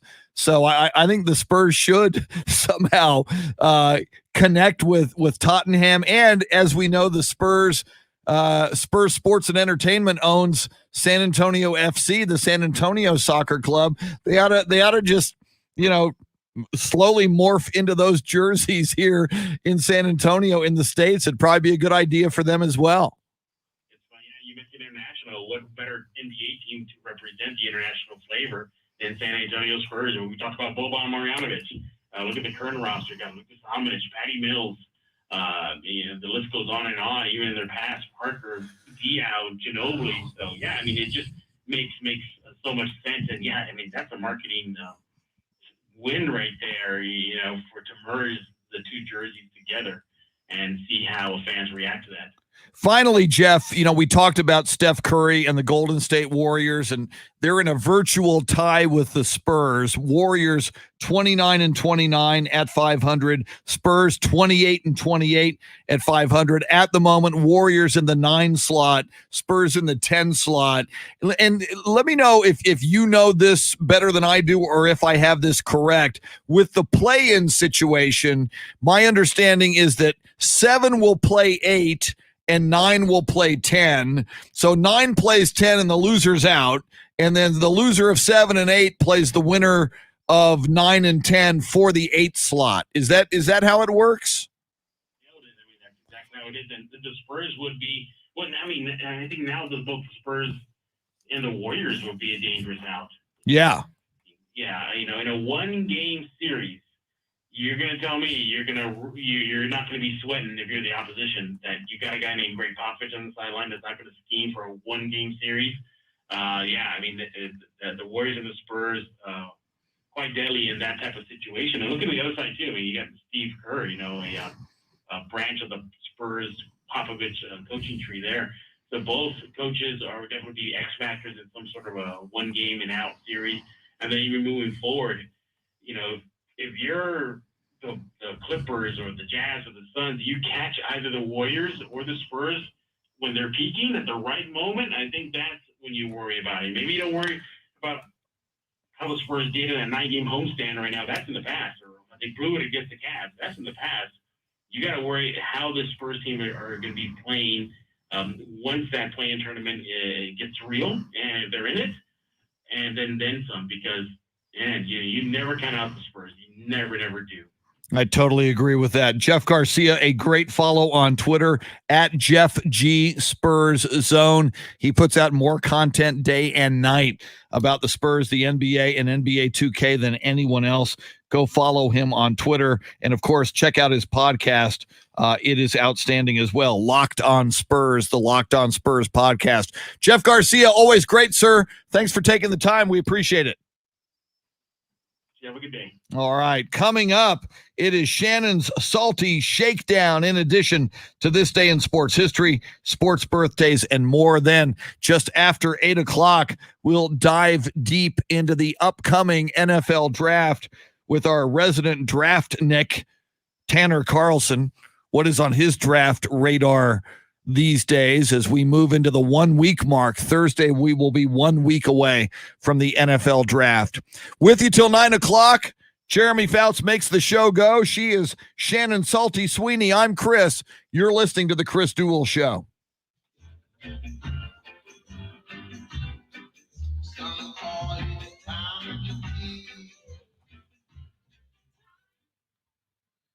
Let's see, where is that?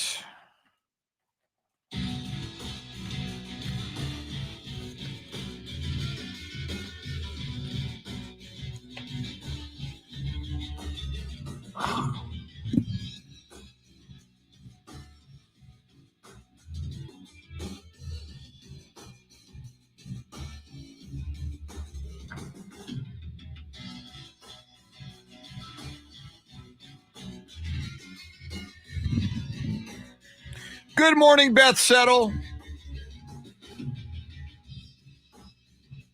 John, we don't have plans for that yet, but we might. It's a thought. I've thought about it. We haven't locked in on that yet. Doing a mock draft.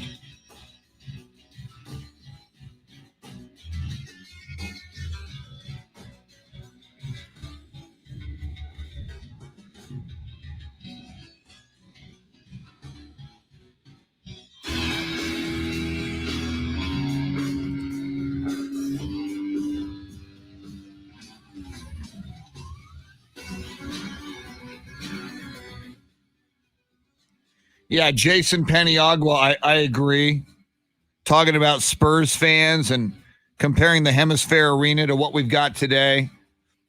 He says the loudness went away when brie and wine took the place of Lone Star beer and hot dogs in the front rows. Yeah, I've noticed like in a lot of other, even at Oracle Arena, it used to be this way before the Warriors started winning championships with the current group. They'd either have a gold out or a blue out, and they'd all wear the same shirts. The whole arena. Same thing with Oklahoma City. They've tried that in San Antonio. They've tried like a blackout. Everybody put on a black T-shirt for the Spurs, and so many people in the lower bowl will not do it. It's so weird.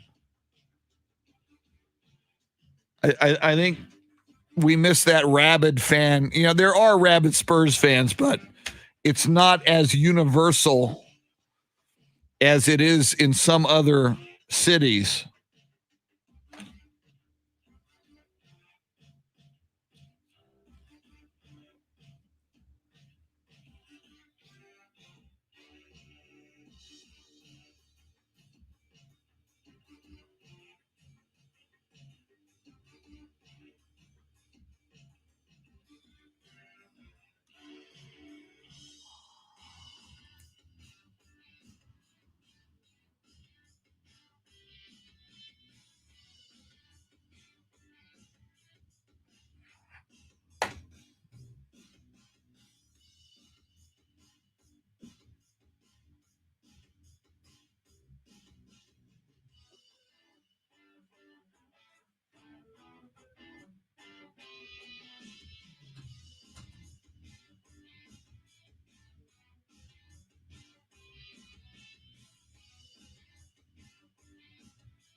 Hey, Jeremy, how much time till we're back? I got to run to my car and get my tripod. 4.5. Okay, I'll be back in time. I got to get the tripod for Tanner, who's coming at 7 or 8.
Good morning, Rob.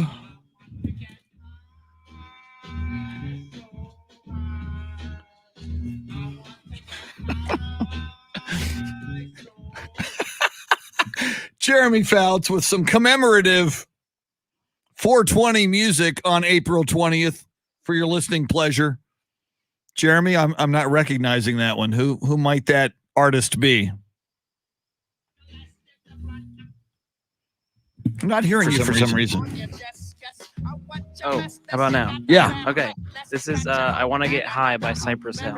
Oh, Cypress. Okay. Now I've heard people say on Facebook Live, this is the ultimate 420 song. Some people say that. It's a good one. I don't know if it's the ultimate. Maybe we need another poll question. I'm partial to Afro Man's Because I Got High, but that's just me. I'd agree with that one. We all have our own preferences. Happy 420, everybody. It's the Chris Duel Show along with Shannon Salty Sweeney and that man, the flawless and fabulous Jeremy Fouts, making the show go. In a moment, Shannon's salty shakedown, but let us begin right now with this day in sports history. This day in 1912, two storied baseball stadiums opened. Tiger Stadium in Detroit opened, and the Detroit Tigers beat the Cleveland Indians 6-5.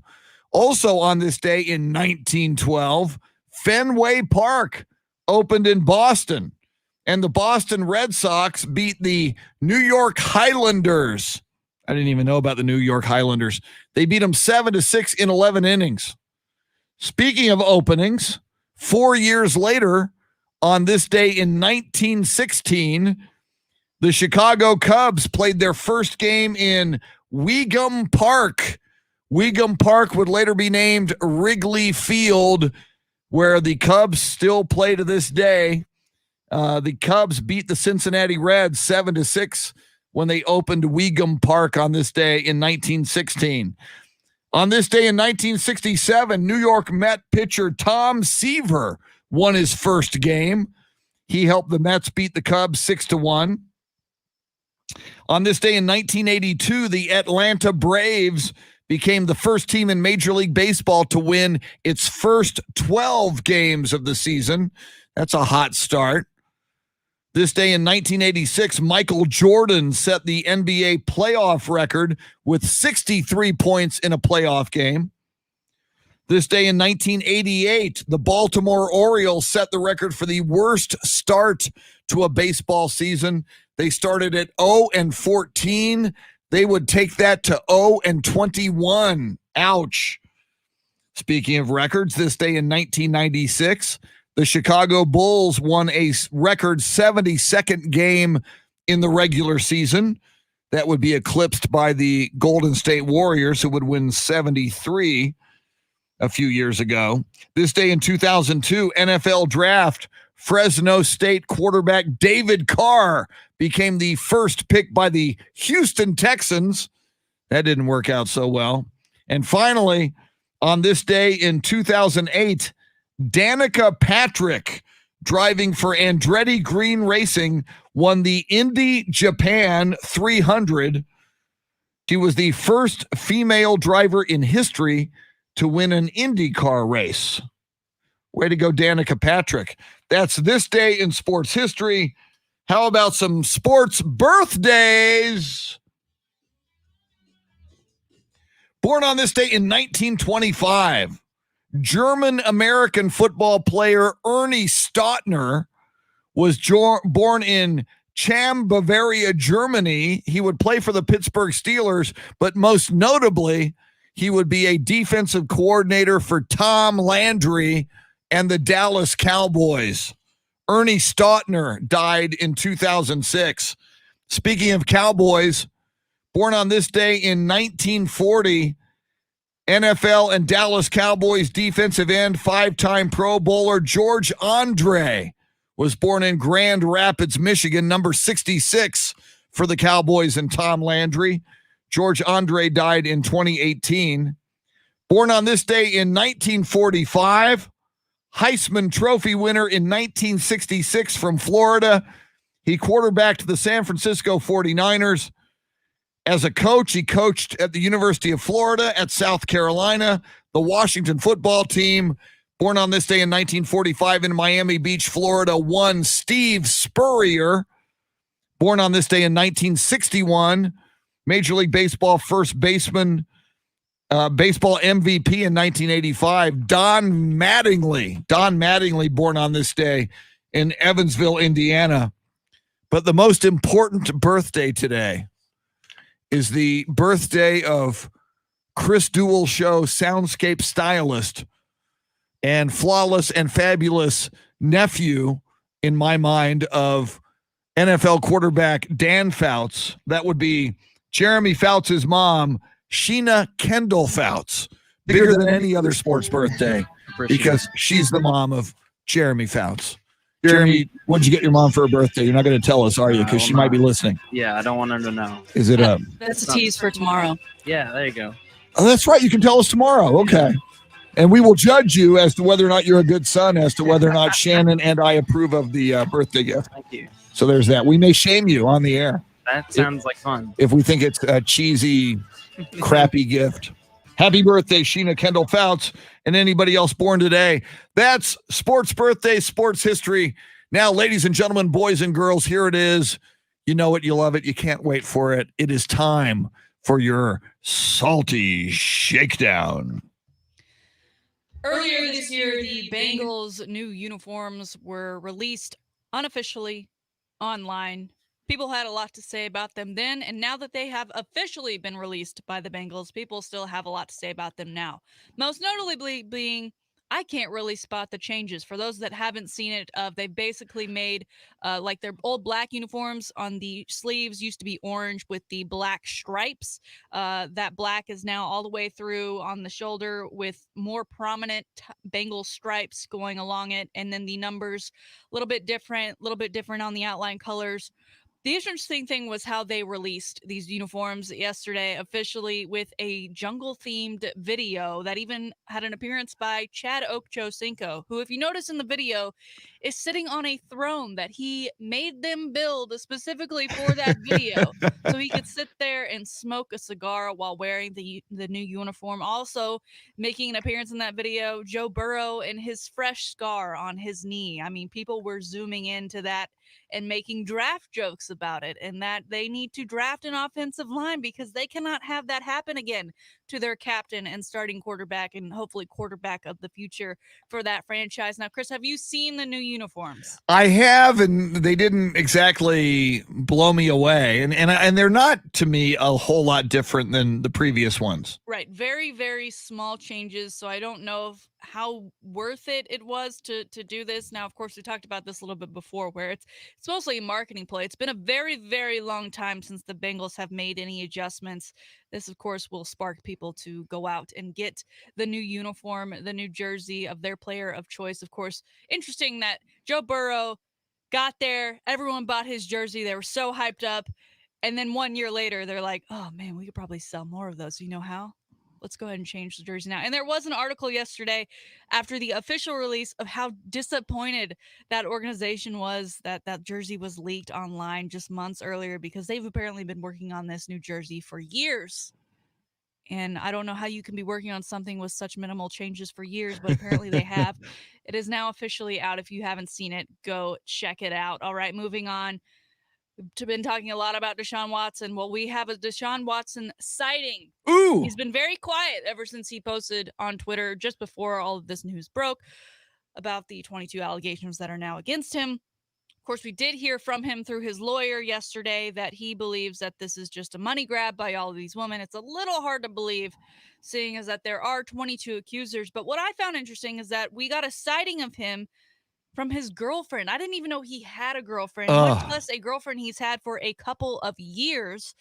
He and the girlfriend and some friends apparently went to the mountains for the weekend. She posted pictures of them on a ski-doo, having some fun. It's, I guess, good that he has some support. It's a little interesting to me that one of those supporters is his girlfriend, who is sticking by him through a case such as this, where he has gone to at least 22 massage therapists and supposedly asked them to do a little more than what they would typically do at a typical massage. Now, interestingly enough, this female, Jilly Anais, I believe is how you pronounce her name. Do you know who she's dated before? I mentioned that name? I think a San Antonio Spur. Is that correct? Mr. DeJounte Oh, Murray. God. And when they broke up, he called her a gold digger. Oh. Now, she is from the Houston, Texas area. She made her way out to LA. She considers herself an influencer, a YouTuber. She has over 500,000 subscribers on YouTube. My So God. she does have some credit there, but she also calls herself a singer and actor. Apparently, there's an EP out there, and she's made a couple appearances and I guess a few TV shows, maybe even some movies. I had never heard of her until this story broke. Of course, it's big news. We haven't seen, rarely heard of Desean Watson throughout this whole thing. Do you think he's upset with her for posting a video and photo of them on the Ski-Doo being all happy while all of this is going on? You know, he can probably use any publicity that's not negative that might divert attention a little bit. But what is this woman's name again? What's her name? Jilly Anais. Jilly Anais. You've got to wonder from her perspective. You know, she's an influencer and a YouTube sensation, wants to be an actress. You've mentioned she's had a couple of, when you are, if this all goes south for Desean Watson and she made that choice that this will be my man, you've got to wonder if that's going to stick to her a little bit and kind of taint her value. Or, I mean, in the internet world, maybe it makes her even more like a train wreck. People are going to probably watch her more. Who knows how this might affect her? Well, I'll take that and raise you this after the comments made by DeJounte Murray that, hey, she's a gold digger. Desean Watson, $156 million contract. So 2 things. He comes back from this like nothing ever happened. He gets all that money and then she is there to take part in it. Or, you know, everything goes south. He goes to jail. He doesn't get that money. Well, now she gets to play a victim card.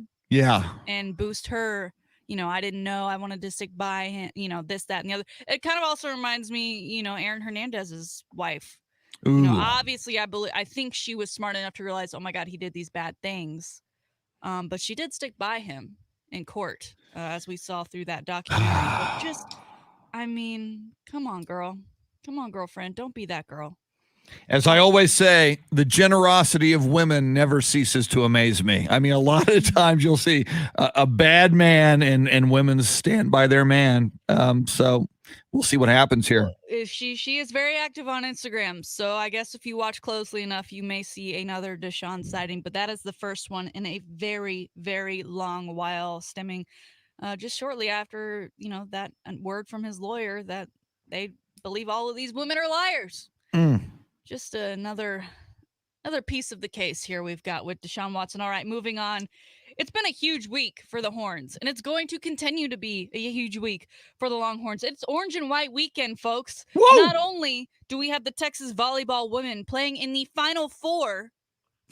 They played in the Elite Eight yesterday. They're going to the Final Four where they will play number 1 Wisconsin this Thursday. That game at 9 p.m. Central Time, so make sure you tune into that. Texas baseball on a 13-game win streak. They take on Texas State tonight, and then this weekend we'll play a series with Oklahoma State. Of course, you know, those can be some challenges. I believe Texas actually lost to Texas State recently, so hopefully they can keep that win streak going. And then this weekend, of course, the famed orange and white game, the official kickoff to the Stark all gas, no brakes era. Free entry. Anyone can go. That's Free cool. parking. Wear your mask. They say they're going to have social distancing measures in place. They are going to be selling food and beverage. Everything will be cashless, but please wear your mask, bring your clear bags, and bring a positive attitude with your horns up. It's the official starts at 1 p.m. Doors open, gates open, whatever you want to call it, noon on Saturday, which means you can go to that game and then get home in time to watch that 8 p.m. kickoff for Austin FC's second game. But a very exciting weekend for Texas, and specifically Texas football, as again they do kick off this new era. The orange and white game, always great to kind of see the new guys you have. They usually have a lot of fun with it. You'll get to see, you know, the latest on the south end zone construction as that nears completion for the upcoming season. If you can go, I highly recommend it. If you can't, like me, you can tune in on LHN and watch it live. Always a fun weekend. It's always that really, really, really small taste of football in the spring as we wait patiently for the fall opener in September. Chris Duel, have you ever been to a spring scrimmage of any team? USC Trojans at the Okay. LA Coliseum. How are those? Because I know some schools get really great attendance to where it's almost like it's a fall game. Texas has kind of struggled to fill those seats. It's usually a lot of parents and families who just bring their kids because it is free and it is Yeah. a good time. And It's a great except for time. 2019 when it was the windiest, which made it the coldest and kind of the most miserable spring game I had ever been to. I mean, the wind was unbelievable. I actually went inside to watch the second half. But I imagine USC does a pretty good job at their spring games. They had theirs last weekend. They did. They had their, it's the Coliseum holds, like 85,000. So it's hard to, they don't fill it obviously, but they get a decent crowd for a spring game. But just like the NFL draft in the spring, I am starving for football. So I mean, if I can watch any football, if it's the Longhorn orange and white game, or if it's the NFL draft. Last night during the Spurs game, I even watched a little NFL Network, and they were showing pro days of different projected high draftees. So it's that time of year where I think if we're hardcore football fans, we're kind of starved for football. What a cool deal. I didn't realize that it was all free admission and even free parking to go see this, see the Longhorns, their spring game. That's outstanding. And in non-COVID times, they still do, they have a lot of stuff out there for the kids prior to the game, activities, meeting players. They usually do their walkthrough, Bevo walkthrough. The band comes in. Unfortunately, it's going to be a little dumbed down still because of COVID. But I imagine it's going to be a great time. You mentioned the USC, former Texas running back Keontae Ingram made his first appearance with USC during that spring game. He made a bit of an impact. Texas hopefully won't miss him too much this season with some incoming guys. And obviously, last year, Rashad, all those guys in the backfield. I think we're okay. I think we're pretty stacked there. But it is exciting. The all gas, no brakes era. I have seen T-shirts with that phrase on it available. So maybe you can cop one of those if you head out to the spring game. That concludes today's Salty Shakedown. Hook 'em horns. It is an orange and white week, y'all. And coming up, we're talking NFL draft with Tanner Carlson next. Stick around.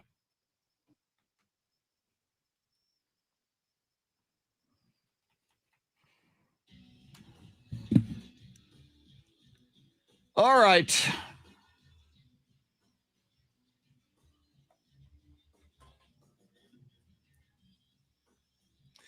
Laura Burris says happy birthday to Steve Spurrier, the evil genius.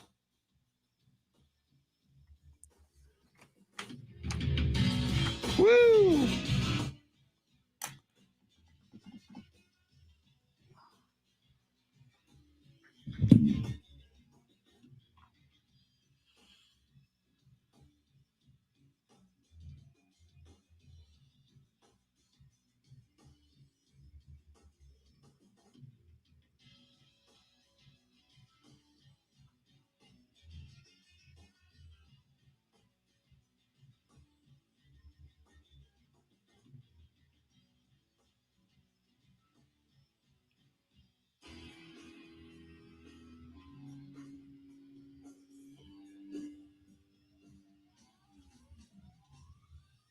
Very nice, Jason. Nice mug.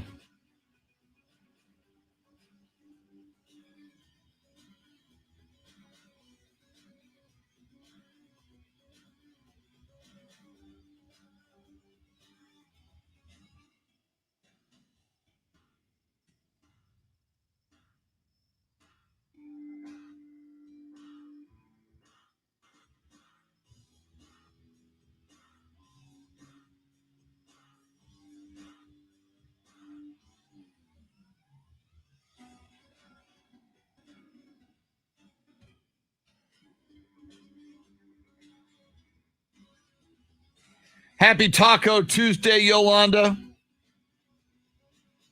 Gordon Weedman asking for some sweet leaf.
see. There he is. Morning. How you doing, man? I'm doing well.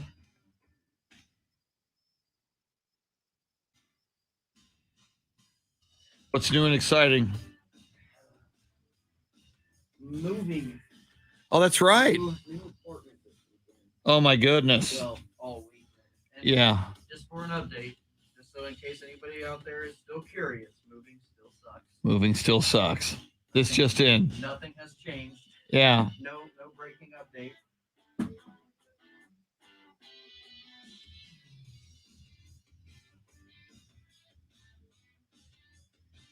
But I mean, there's some excitement. We're getting, some new furniture in and things like that. So Yeah. that's always fun. Cool. I made sure I got my wife was like, all right, so I'll let you pick out the entertainment or the size of the entertainment center. And I was like, all right. So I got one that I can fit an 80-inch TV, and that's my new. Oh my God. That's my new 80-inch TV. Oh, yeah, that's my new. Between me and movies and me and sports. Wow. That's amazing. I said that'll be my new goal, my saving purchase. Yeah. Buy a new TV. So other than NFL draft, anything on your mind? Particularly, but Okay. mostly draft.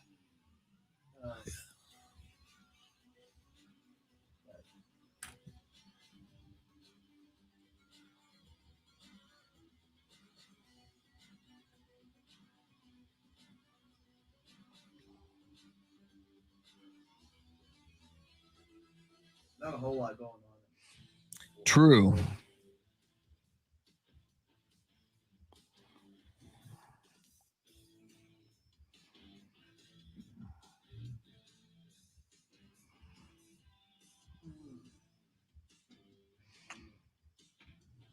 Well, the Texas House is going over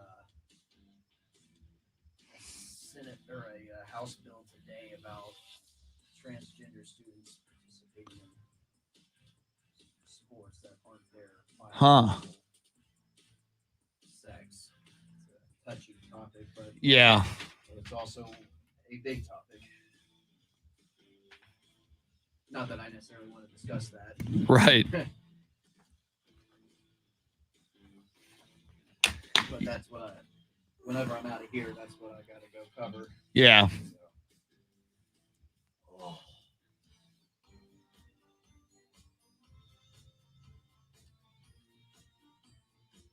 I need a microphone. That helps in these types of settings. Yeah. I'll try to remember to turn on your microphone. Always a good idea. Yeah.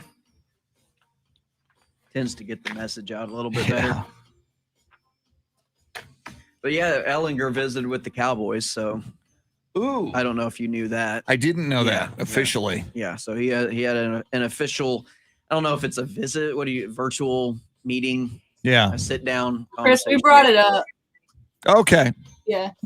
Because he met with all 32 teams, but he did mention the Cowboys and how special that was for him.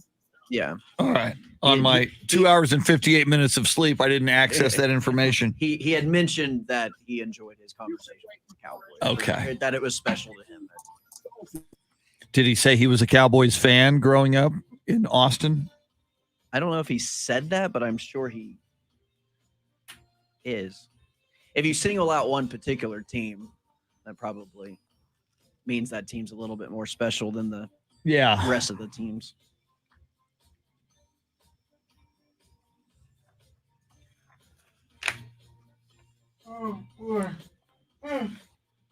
So those Spurs are keeping you up at night, huh? Yeah, it is especially this backloaded schedule. It's such a grind. And then you probably know this from radio. When you do it late, you can't go. I can't go home and just go right to sleep. No. I can't just. All right, I'm out. It's Whenever I get home on a late night or calling a game or whatever, I have to sit down, eat, because I'm always starving. Right. Whenever I get home, so I sit down, eat, probably watch whatever show I'm watching, like an episode, until I finally kind of start to settle down a little bit. But no, I'm with you. It takes another about 30 minutes to an hour whenever I get home just to just to Just to unwind just to get tired. because you're so locked in on whatever you're doing. Yeah. To make sure you get it right. And no matter how many times you come on air, there's some type of an adrenaline something. It may not be as like crazy, and but there's something there that kind of keeps you going.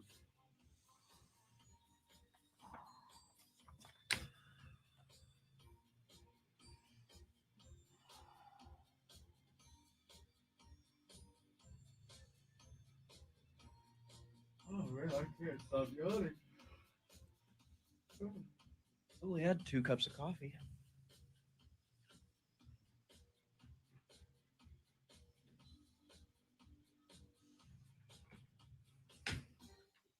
Here we come.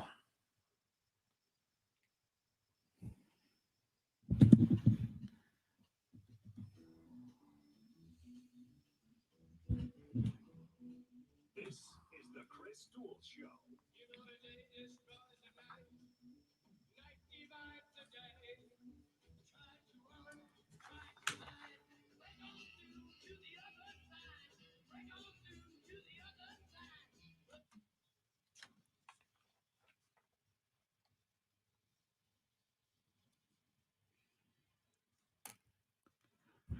We move into the 8 o'clock hour on a Taco Tuesday, April 20th. To our stoner listenership, happy 420. And our non-stoner listenership. We don't discriminate. Yeah, happy 420 anyway. So we just celebrate. We look for reasons to celebrate, and you've got the double reason. You've got the Taco Tuesday and the 420. Special in-studio guest. We often bring him in on Tuesdays and Thursdays, and now a perfect time to bring him in as we move into single digits now. The NFL draft just 9 days away. Tanner Carlson, welcome in. And Shannon was just talking about the Texas Longhorns spring game. You're a big Longhorn fan. Yeah. The orange and white game this weekend in Austin. And, it's this time I'm so starved for football now that these spring college games and the NFL, it's just give me something. Give me some football, and certainly some football to talk about as we move closer to the NFL draft. Yeah, I've never been a big like spring game guy. I've tried to go to a couple, like, whenever I was in high school, I'd go to the red white game, and I was like, this sucks. This is, I want this to be good, but it doesn't quite give me the fix of football that I need to get through the offseason. But the draft does. The draft does get me that little, and also the big news in the NFL are teams are supposed to be reporting for voluntary workouts. A lot of teams are no longer holding voluntary workouts, not in person anyway. They're going to try to do some of them on a virtual workout type of setup or whatever. And then I know that there's a couple of reports of teams that there are contract incentives in terms of the amount of off-season work that you put in for some of these players, and so they want to give those players an opportunity to make sure that they have those incentives, or at least have the capability and the option to get those incentives of working out in the off-season and going to those voluntary workouts. And so, it's another kind of weird season, except the only difference this offseason for the NFL and college football and all this virtual stuff is that this isn't our first time trying to do this. We've now had the practice round of last year.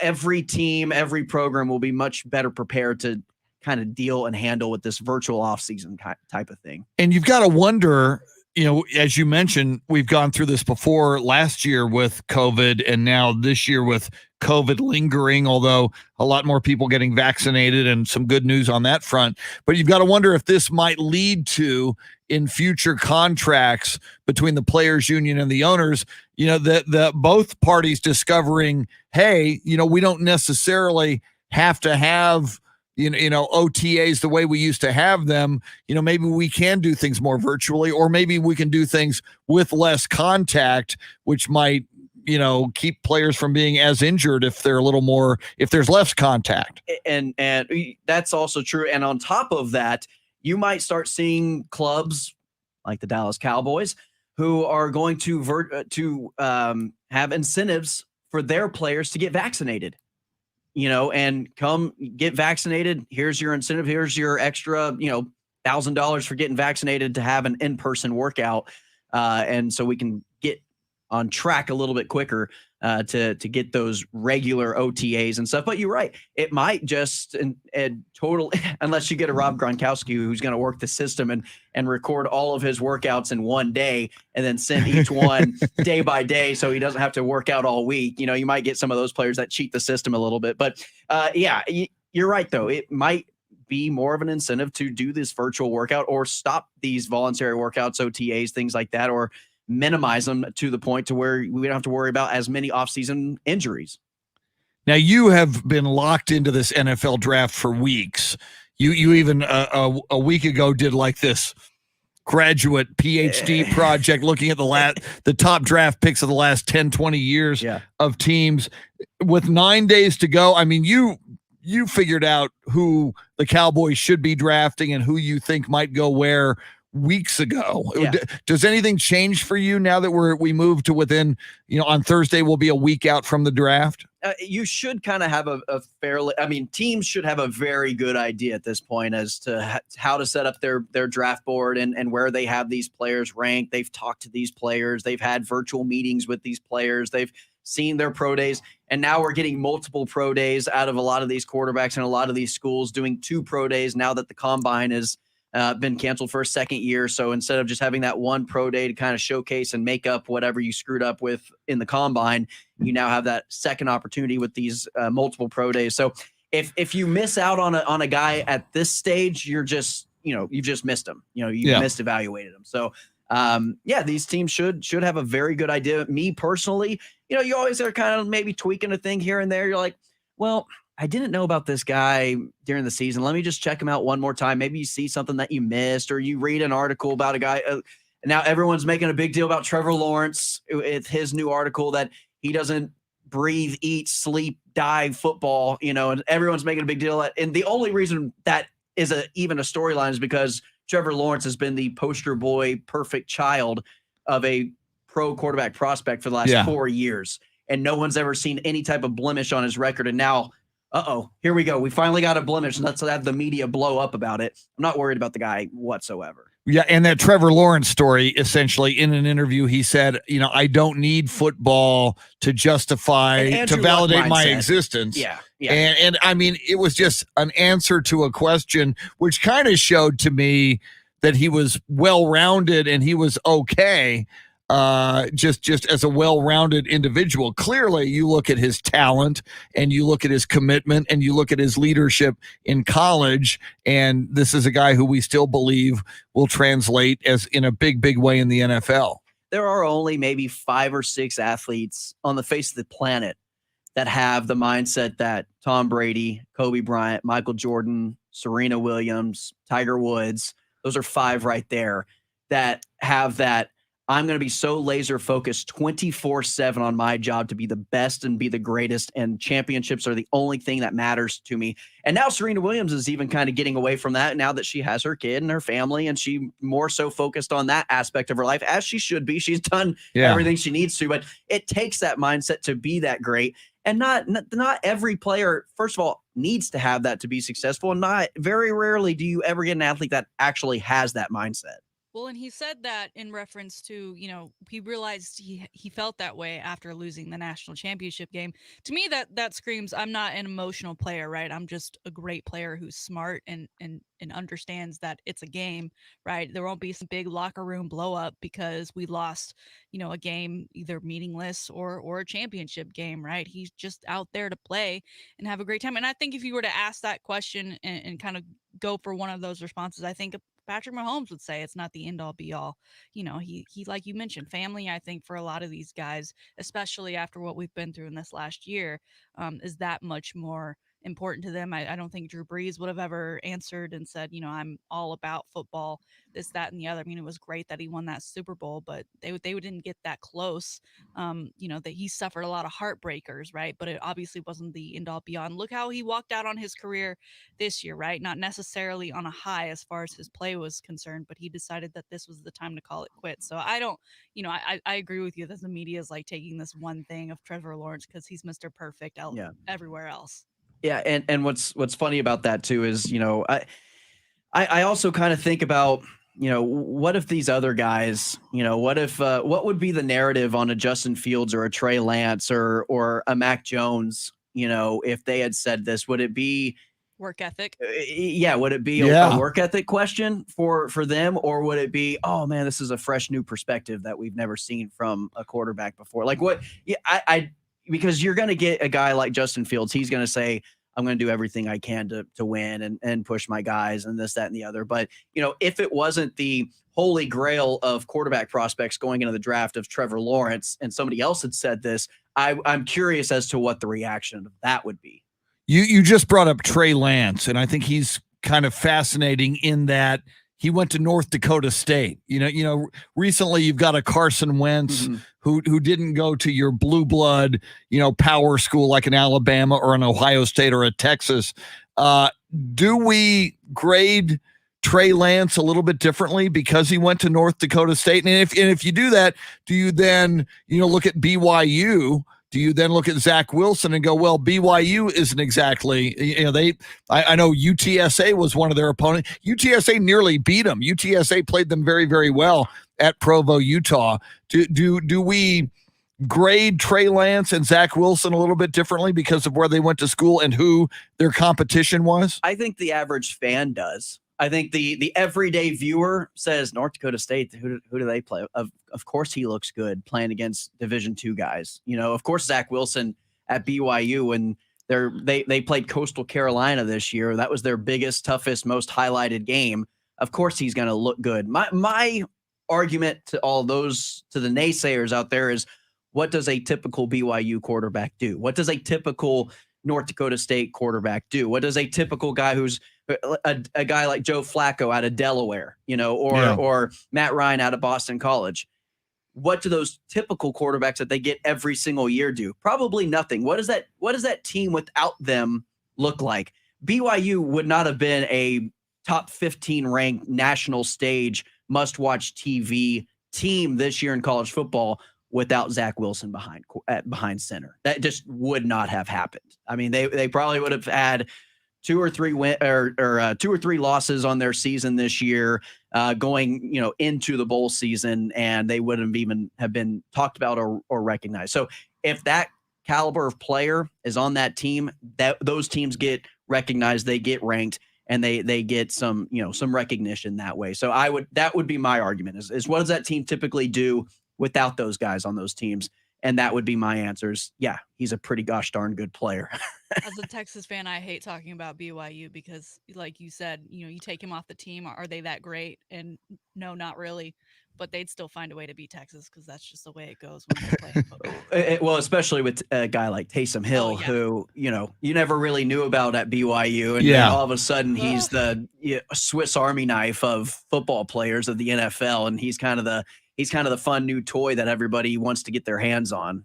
And Tanner, we talked about this a little bit before coming back on air, how Ehlinger has met with a lot of NFL teams, but he specifically mentioned his meeting with the Cowboys and how he loved it. He obviously grew up here in Austin, Texas, and that's just always been the team. And it was a really surreal moment. Do you think the Cowboys would be a good fit for him if Jerry does the unthinkable and actually drafts a Texas quarterback? I actually think,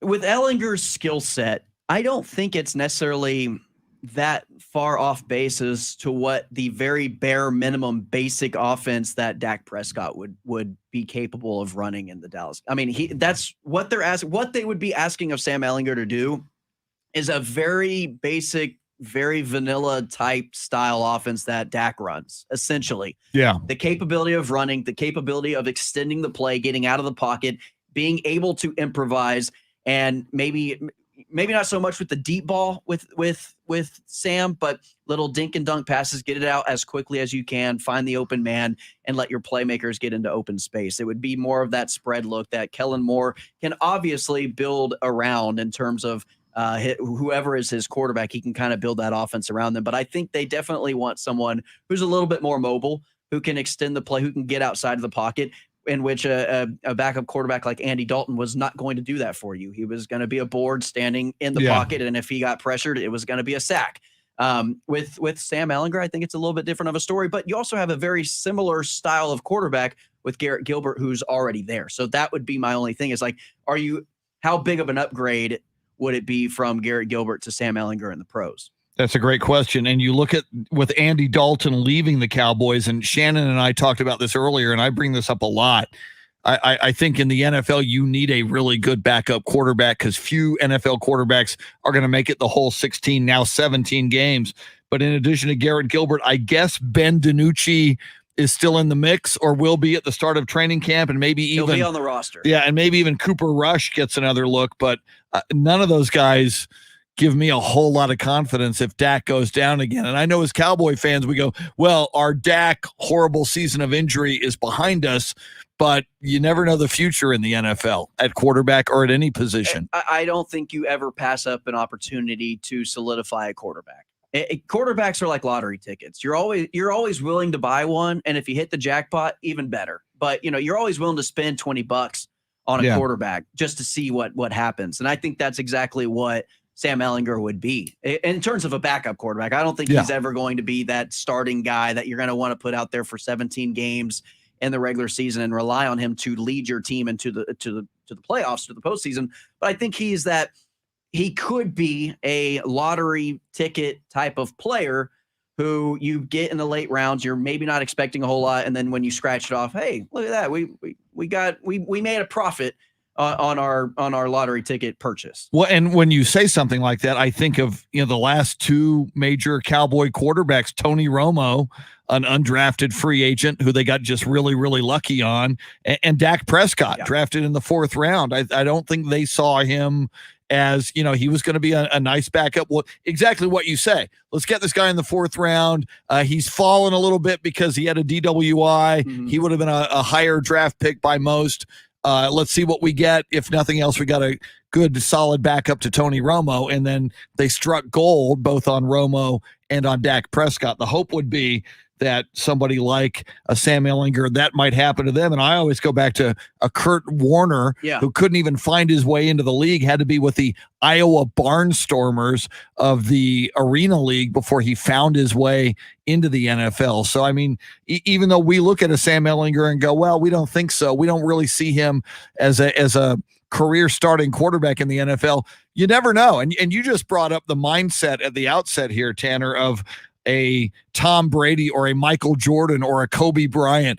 If you've got that level of skill to be in the NFL, and Ehlinger does, and all of these guys do, who are going to be drafted 9 days from now, and 9 and 10, and I know it goes multiple days, but I mean, my gosh, those of us who are not NFL athletes, you look at those who have the talent to even get into the league, why would you not be laser focused for the next 5-10 years of your life to do everything you can from a nutritional standpoint, from a discipline standpoint, from an upgrading your skills standpoint, from a studying the playbook standpoint, to not make the most of this golden opportunity. And we see it so far too often of guys who do lose focus. Their goal is to maybe get to the NFL, and then they've now accomplished that goal.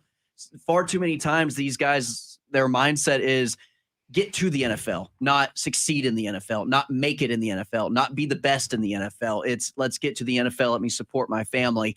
And they typically only live out a rookie contract. I mean, the average NFL career, I don't know if people know this, the average NFL career through all players is 3 years. You get 3 years to make it, not even guaranteed 3 years, but you get out 3 years to get an opportunity from team to team to team to see if it starts to click at some point. And if it doesn't, then that you're done. And so you're right. It is that mindset of being the best. And I go back, we just saw the news from Aldon Smith. He has a domestic violence case as soon as he gets signed with Seattle. So Dallas obviously had some type of knowledge of I where, think of where they that was knew going. something. Yeah. I think that they would have probably re-signed him to another 1-year deal had they thought that he was clean and ready to go. Because he was kind of a bright spot. Right. We saw some big plays from Aldon Smith on a defense that was god-awful last year. But we see it far too often that these guys are handed opportunity after opportunity, and they have all the skill set. They have everything that you need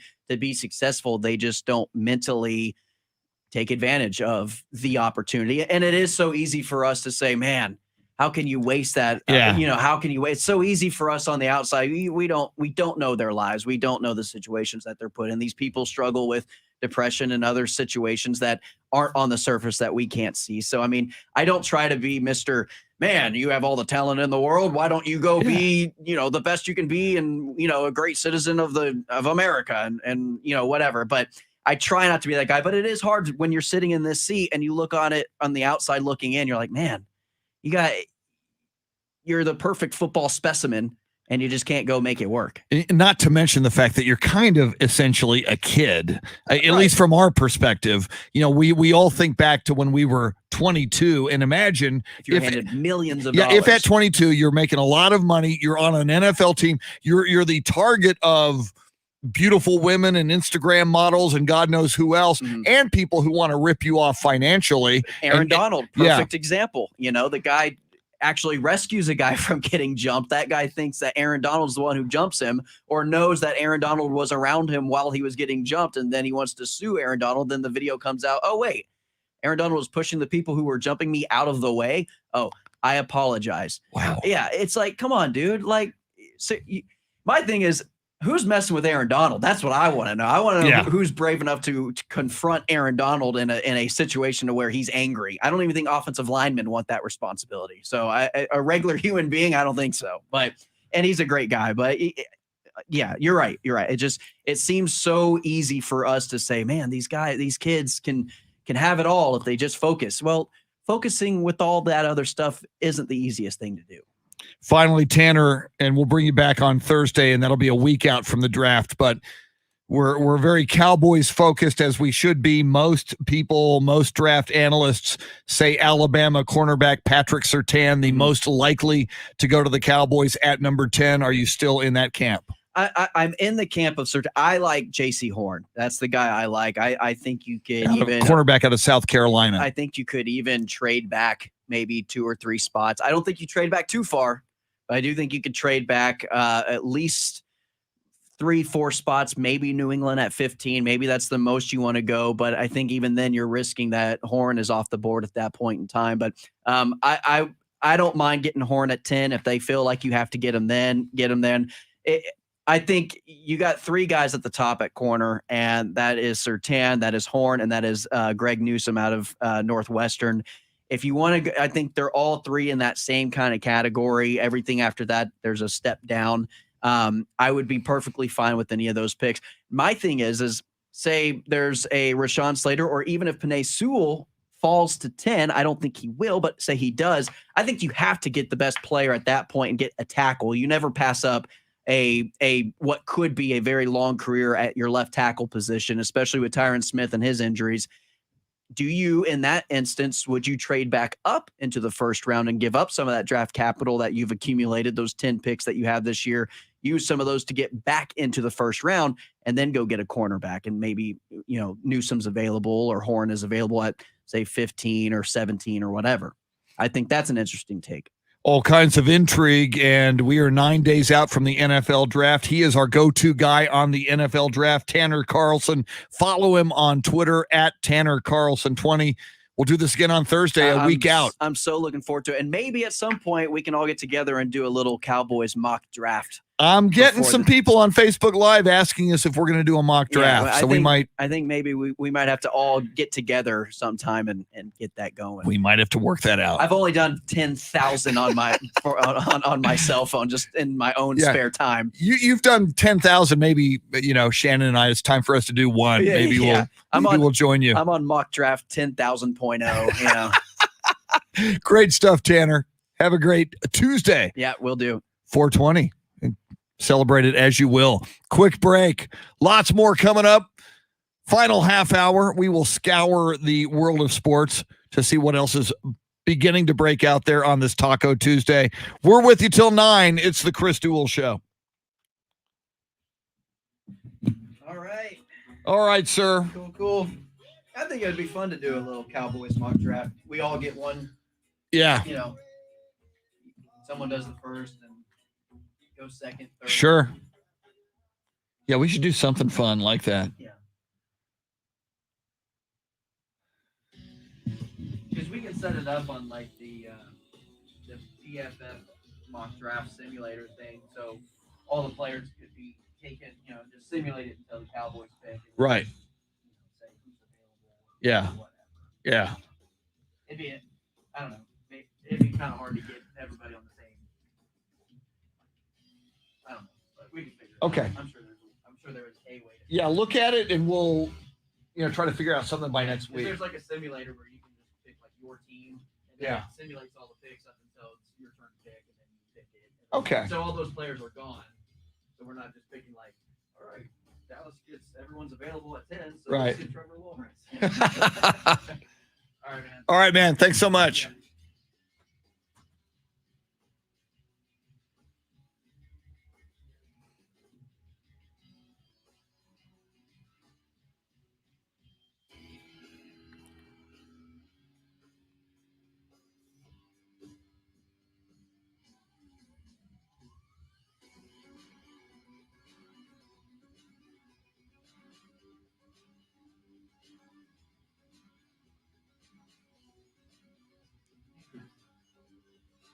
Yes. I was gonna play that Willie Nelson Roll Me Up Before You Die, like on the way out. Is that okay, or do you want me to? Oh, absolutely. Yeah, whatever you think works. Thank you.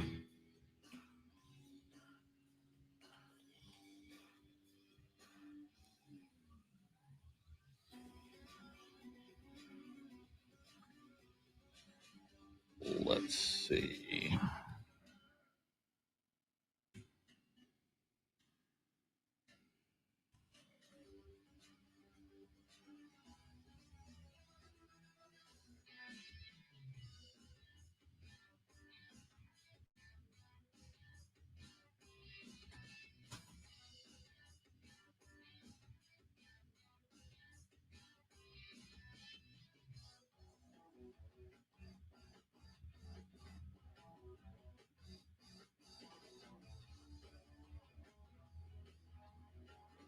It's just me right now.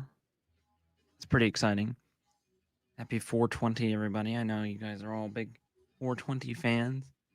Got some cool 420 music coming up for you.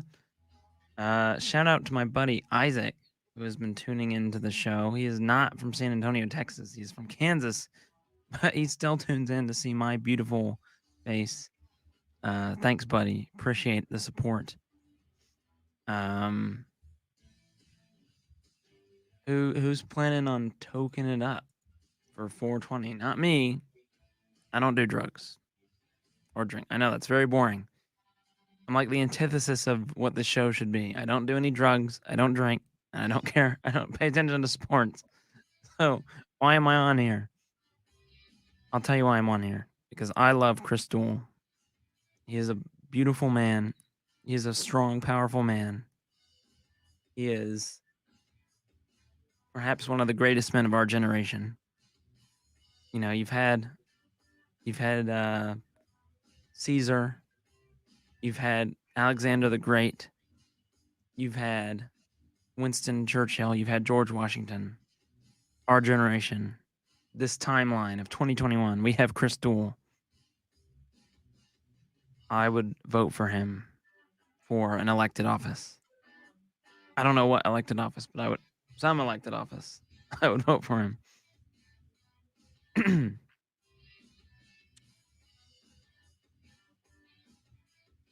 Thank you, Carl, for putting my name in there. I appreciate that. Feels good to be acknowledged.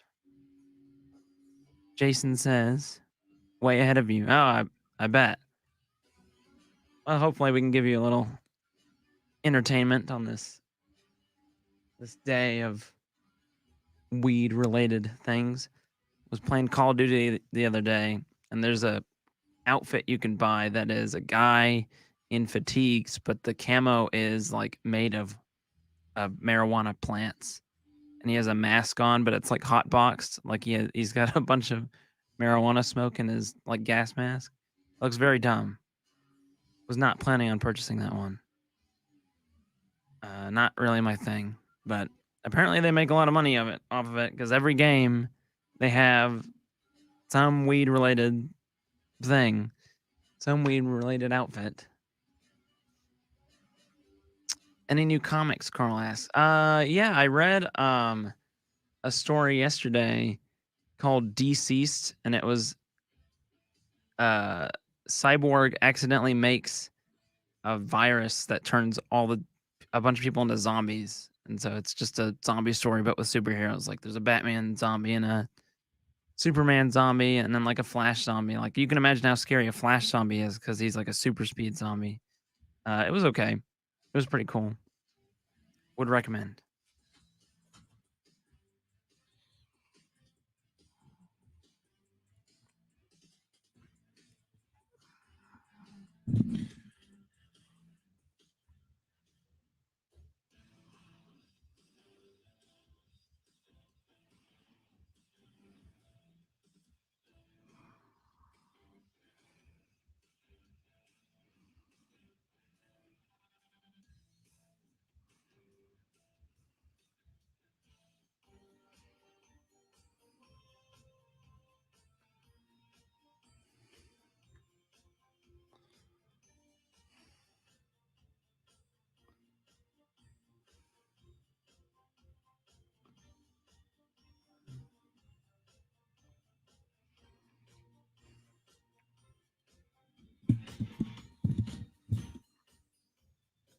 Thank you, Jason.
There he is.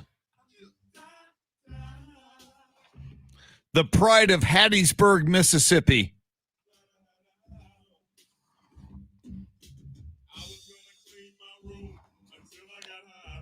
Afro Man.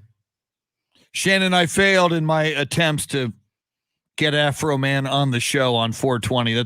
He would be my dream. Well, maybe Willie. Busy Yeah.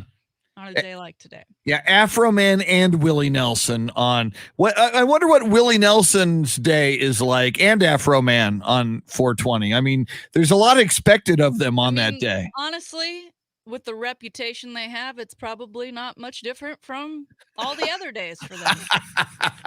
Good point. Afro Man, Because I Got High, a classic on 420 playlist. Happy 420. Happy Taco Tuesday. It's the Chris Duel Show. Shannon, you brought this up when we were talking about the new Cincinnati Bengals uniforms, and I went to TMZ Sports, and they've got a close-up of Joe Burrow's knee with that. My gosh, that looks like a 5-inch from his kneecap straight down toward his shin. Huge, ugly scar where he had that ACL surgery.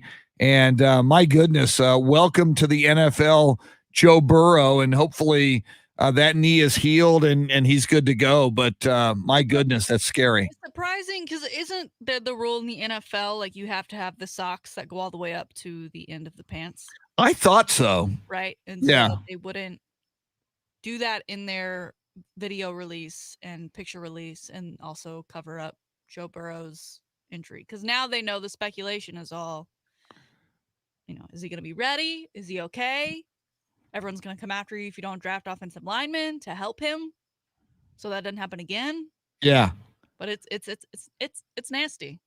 Well, and you got to believe, and you make a great point, because normally the knees are covered like that. So it would seem to me that Joe Burrow wants you to see that. It's kind of like a badge of honor. It's like, hey, look what I did for you, Cincinnati Bengal fans. New uniform, new me. Yeah, and those uniforms just don't. And again, I'm so glad I'm a Dallas Cowboys fan, and I also say this about the Texas Longhorns uniform, which is iconic, and my beloved USC Trojans, my alma mater. It's when you've got an iconic uniform, and if you're an iconic brand like the Cowboys are, even though they've not been back to the promised land in many years, like the Longhorns are, like I think the Trojans are, or even an Ohio State or an Alabama, obviously. You don't have to go changing your uniforms that often because you are who you are, and it's a very, very special brand. I guess if you're the Cincinnati Bengals, it is a big deal to roll out some new uniforms, even though these new uniforms aren't that special in my book. Yeah, there's not a ton of change unless you know what you're looking for. And, maybe they feel like they are also in this new era with Joe Burrow. Of course, as we said, they started working on these new uniforms years ago before they probably thought they'd have a guy like Joe Burrow or even get the chance to draft a guy like Joe Burrow. But, we'll see. The players seem to like him. I guess that's all that matters. I'm not I'm not a Bengals fan. I don't need to buy the jersey. Yeah. I don't need to wear it. It'll be interesting to see, how these Bengals, these franchises that are perennially bad franchises. But you look at the Bengals, not that long. Well, I guess it was long ago, but in my book, it's not. You look at the Boomer Esiason era, and when they went to a couple of Super Bowls and lost to the 49ers, they were, and even the Carson Palmer got them to, like Andy Dalton did, got them to the postseason a lot. They just weren't successful once they got there. So, if maybe with better management, if they make more of if that ownership makes a better commitment to the management and to winning, maybe they've got a shot with Joe Burrow. They've got a guy who could be a savior at quarterback. Isn't that the way for this organization to go? With better management and just better organizational skills, we could probably do better. But instead, here's some new uniforms. Have fun. Yeah, here's new uniforms. Please buy them for you, because we can use the merchandising money. Right. So please buy our new uniforms. Buy new jerseys. Kobe Bryant, this is kind of interesting. Kobe Bryant, throughout so long, nearly 2 decades now, his name, before his tragic death just over a year ago, he was associated with Nike. And the belief was that Kobe and Nike, even after his death, would continue to be associated with one another. But apparently Vanessa Bryant, the widow of Kobe Bryant, has decided not to renew what had been a previous 5-year post-retirement extension that Kobe Bryant signed as he was retiring in 2016. So that contract expired on the 13th of April, and apparently Vanessa Bryant moving on. I had heard some talk, Shannon, and I don't know if this has been confirmed, that Kobe had plans before his death that later in 2020 or in 2021 to create his own shoe. Mm-hmm. Had you his own like shoe brand similar to a Jordan, which Jordan obviously is still connected to Nike, right? It's okay, yeah, like the a branch of Nike. But you're right, that was always the plan, and now kind of the thought on that is it wouldn't be successful or even have a way to be successful without Kobe being here. And there are hopes that the contract came to an end, but that there's still negotiations going on. I think they're possibly wanting a deal similar to Jordan and similar to LeBron, and that'd be something lifetime. Where they could keep kind of reinventing the iconic Kobe shoes that so many NBA players are wearing. I think it's one of the most worn NBA shoes on the court to this day. And upon his passing, they kind of paused everything, and then later in August, after his death, they had like a Kobe week where they had specials. And I think Vanessa, wants the shoes because they are so popular on the court. They're also like Jordans, they're limited releases, right, when they do come out. And I think she also is hoping that if there is a new agreement that takes place here, that they can make those shoes more available to the public and not have them be so exclusive. Yeah, I see. I'm looking at the reporting from TMZ Sports, and it says Vanessa's 2 issues were: 1, long-term money for the deal, and 2, she wasn't happy, as you mentioned, Shannon, with the shoe availability. And it says here, particularly when it came to kids, for them to be able to have Kobe shoes. And that's kind of don't want to buy their kids. They're going out of their shoes, every other month. Parents don't want to drop dimes on shoes that they're not going to be in for more than 3 months at a time. Yeah. So my mom was growing up. My shoes came from Payless and Target. Yeah, but I would imagine Vanessa, also wants legacy. It's Kobe became such an icon in life, and now subsequently in death, that if kids learn about Kobe and Mamba and what he was doing for kids and what he was doing for youth sports and his daughters, and creating that academy, then I'm sure she wants, even in death, for him to be an influence to kids. So I kind of get that. And it would be weird, to not go through a Nike aisle and not see Kobe, right? I mean, I know he started his career with Adidas, but you think of Nike and you think of Nike athletes, he is got to be on that Mount Rushmore, I would think. Yeah. Him, Serena, LeBron. It would be very strange. And he has that iconic, like KD has his own Nike symbol, right, with the K and the D together, and then of course the Mamba signature logo. Yes. I mean, people love that. True. So I would maybe this is just wishful thinking that they'll come to some sort of agreement in the future. Yeah, and they say in negotiations that negotiations begin with a no, and maybe Vanessa Bryant just playing a little hardball and making sure that Nike wakes up and realizes that they can't just get what they want all the time. She might make it a little more difficult. And by releasing these statements, right, a week later after the official previous contract ended. True. So they're now trending. Some other NBA news that I noticed this last night. Sterling Brown, a player for the Houston Rockets, apparently was jumped outside a Miami nightclub Sunday night. According to reports, he suffered facial lacerations and has been out of the lineup. We don't have a lot of reporting on this, but you have to wonder. He's 26 years old. This happened at a nightclub. I haven't seen the time. Usually these things happen after midnight or sometimes even after 2 a.m. And, the old adage, nothing good happens after midnight or nothing good happens after 2 a.m. You just, they say he was a victim of an assault. He had facial lacerations. He did not know his assailants previously. It looks like just another story of a professional athlete in a nightclub and things going bad. You just have to wonder what precipitated this event. I think he had a bottle thrown at him. Wow. And who knows? Like he is a Rockets player in a club in Miami. Yeah. So there may have been some of that. Of course, Miami, I believe, defeated the Rockets last night. So Miami got their victory out of that. I don't know why we have to go throw bottles at players. Yeah. I mean, we just talked about with Tanner of we can sit here and be like, how can you be so stupid? How can you not just for these years that you're playing, just keep everything straight? And not that he did anything wrong. You can go to a nightclub. Right. But me, if I'm in that position, I'm probably not going to a nightclub during the season, during the end of the season, when, obviously they're not really in contention. But those are the decisions that I would be thinking about of what if something did happen that would not reflect kindly on me, that would not reflect kindly on my organization. Whether I did something or not, this is still a headline. True.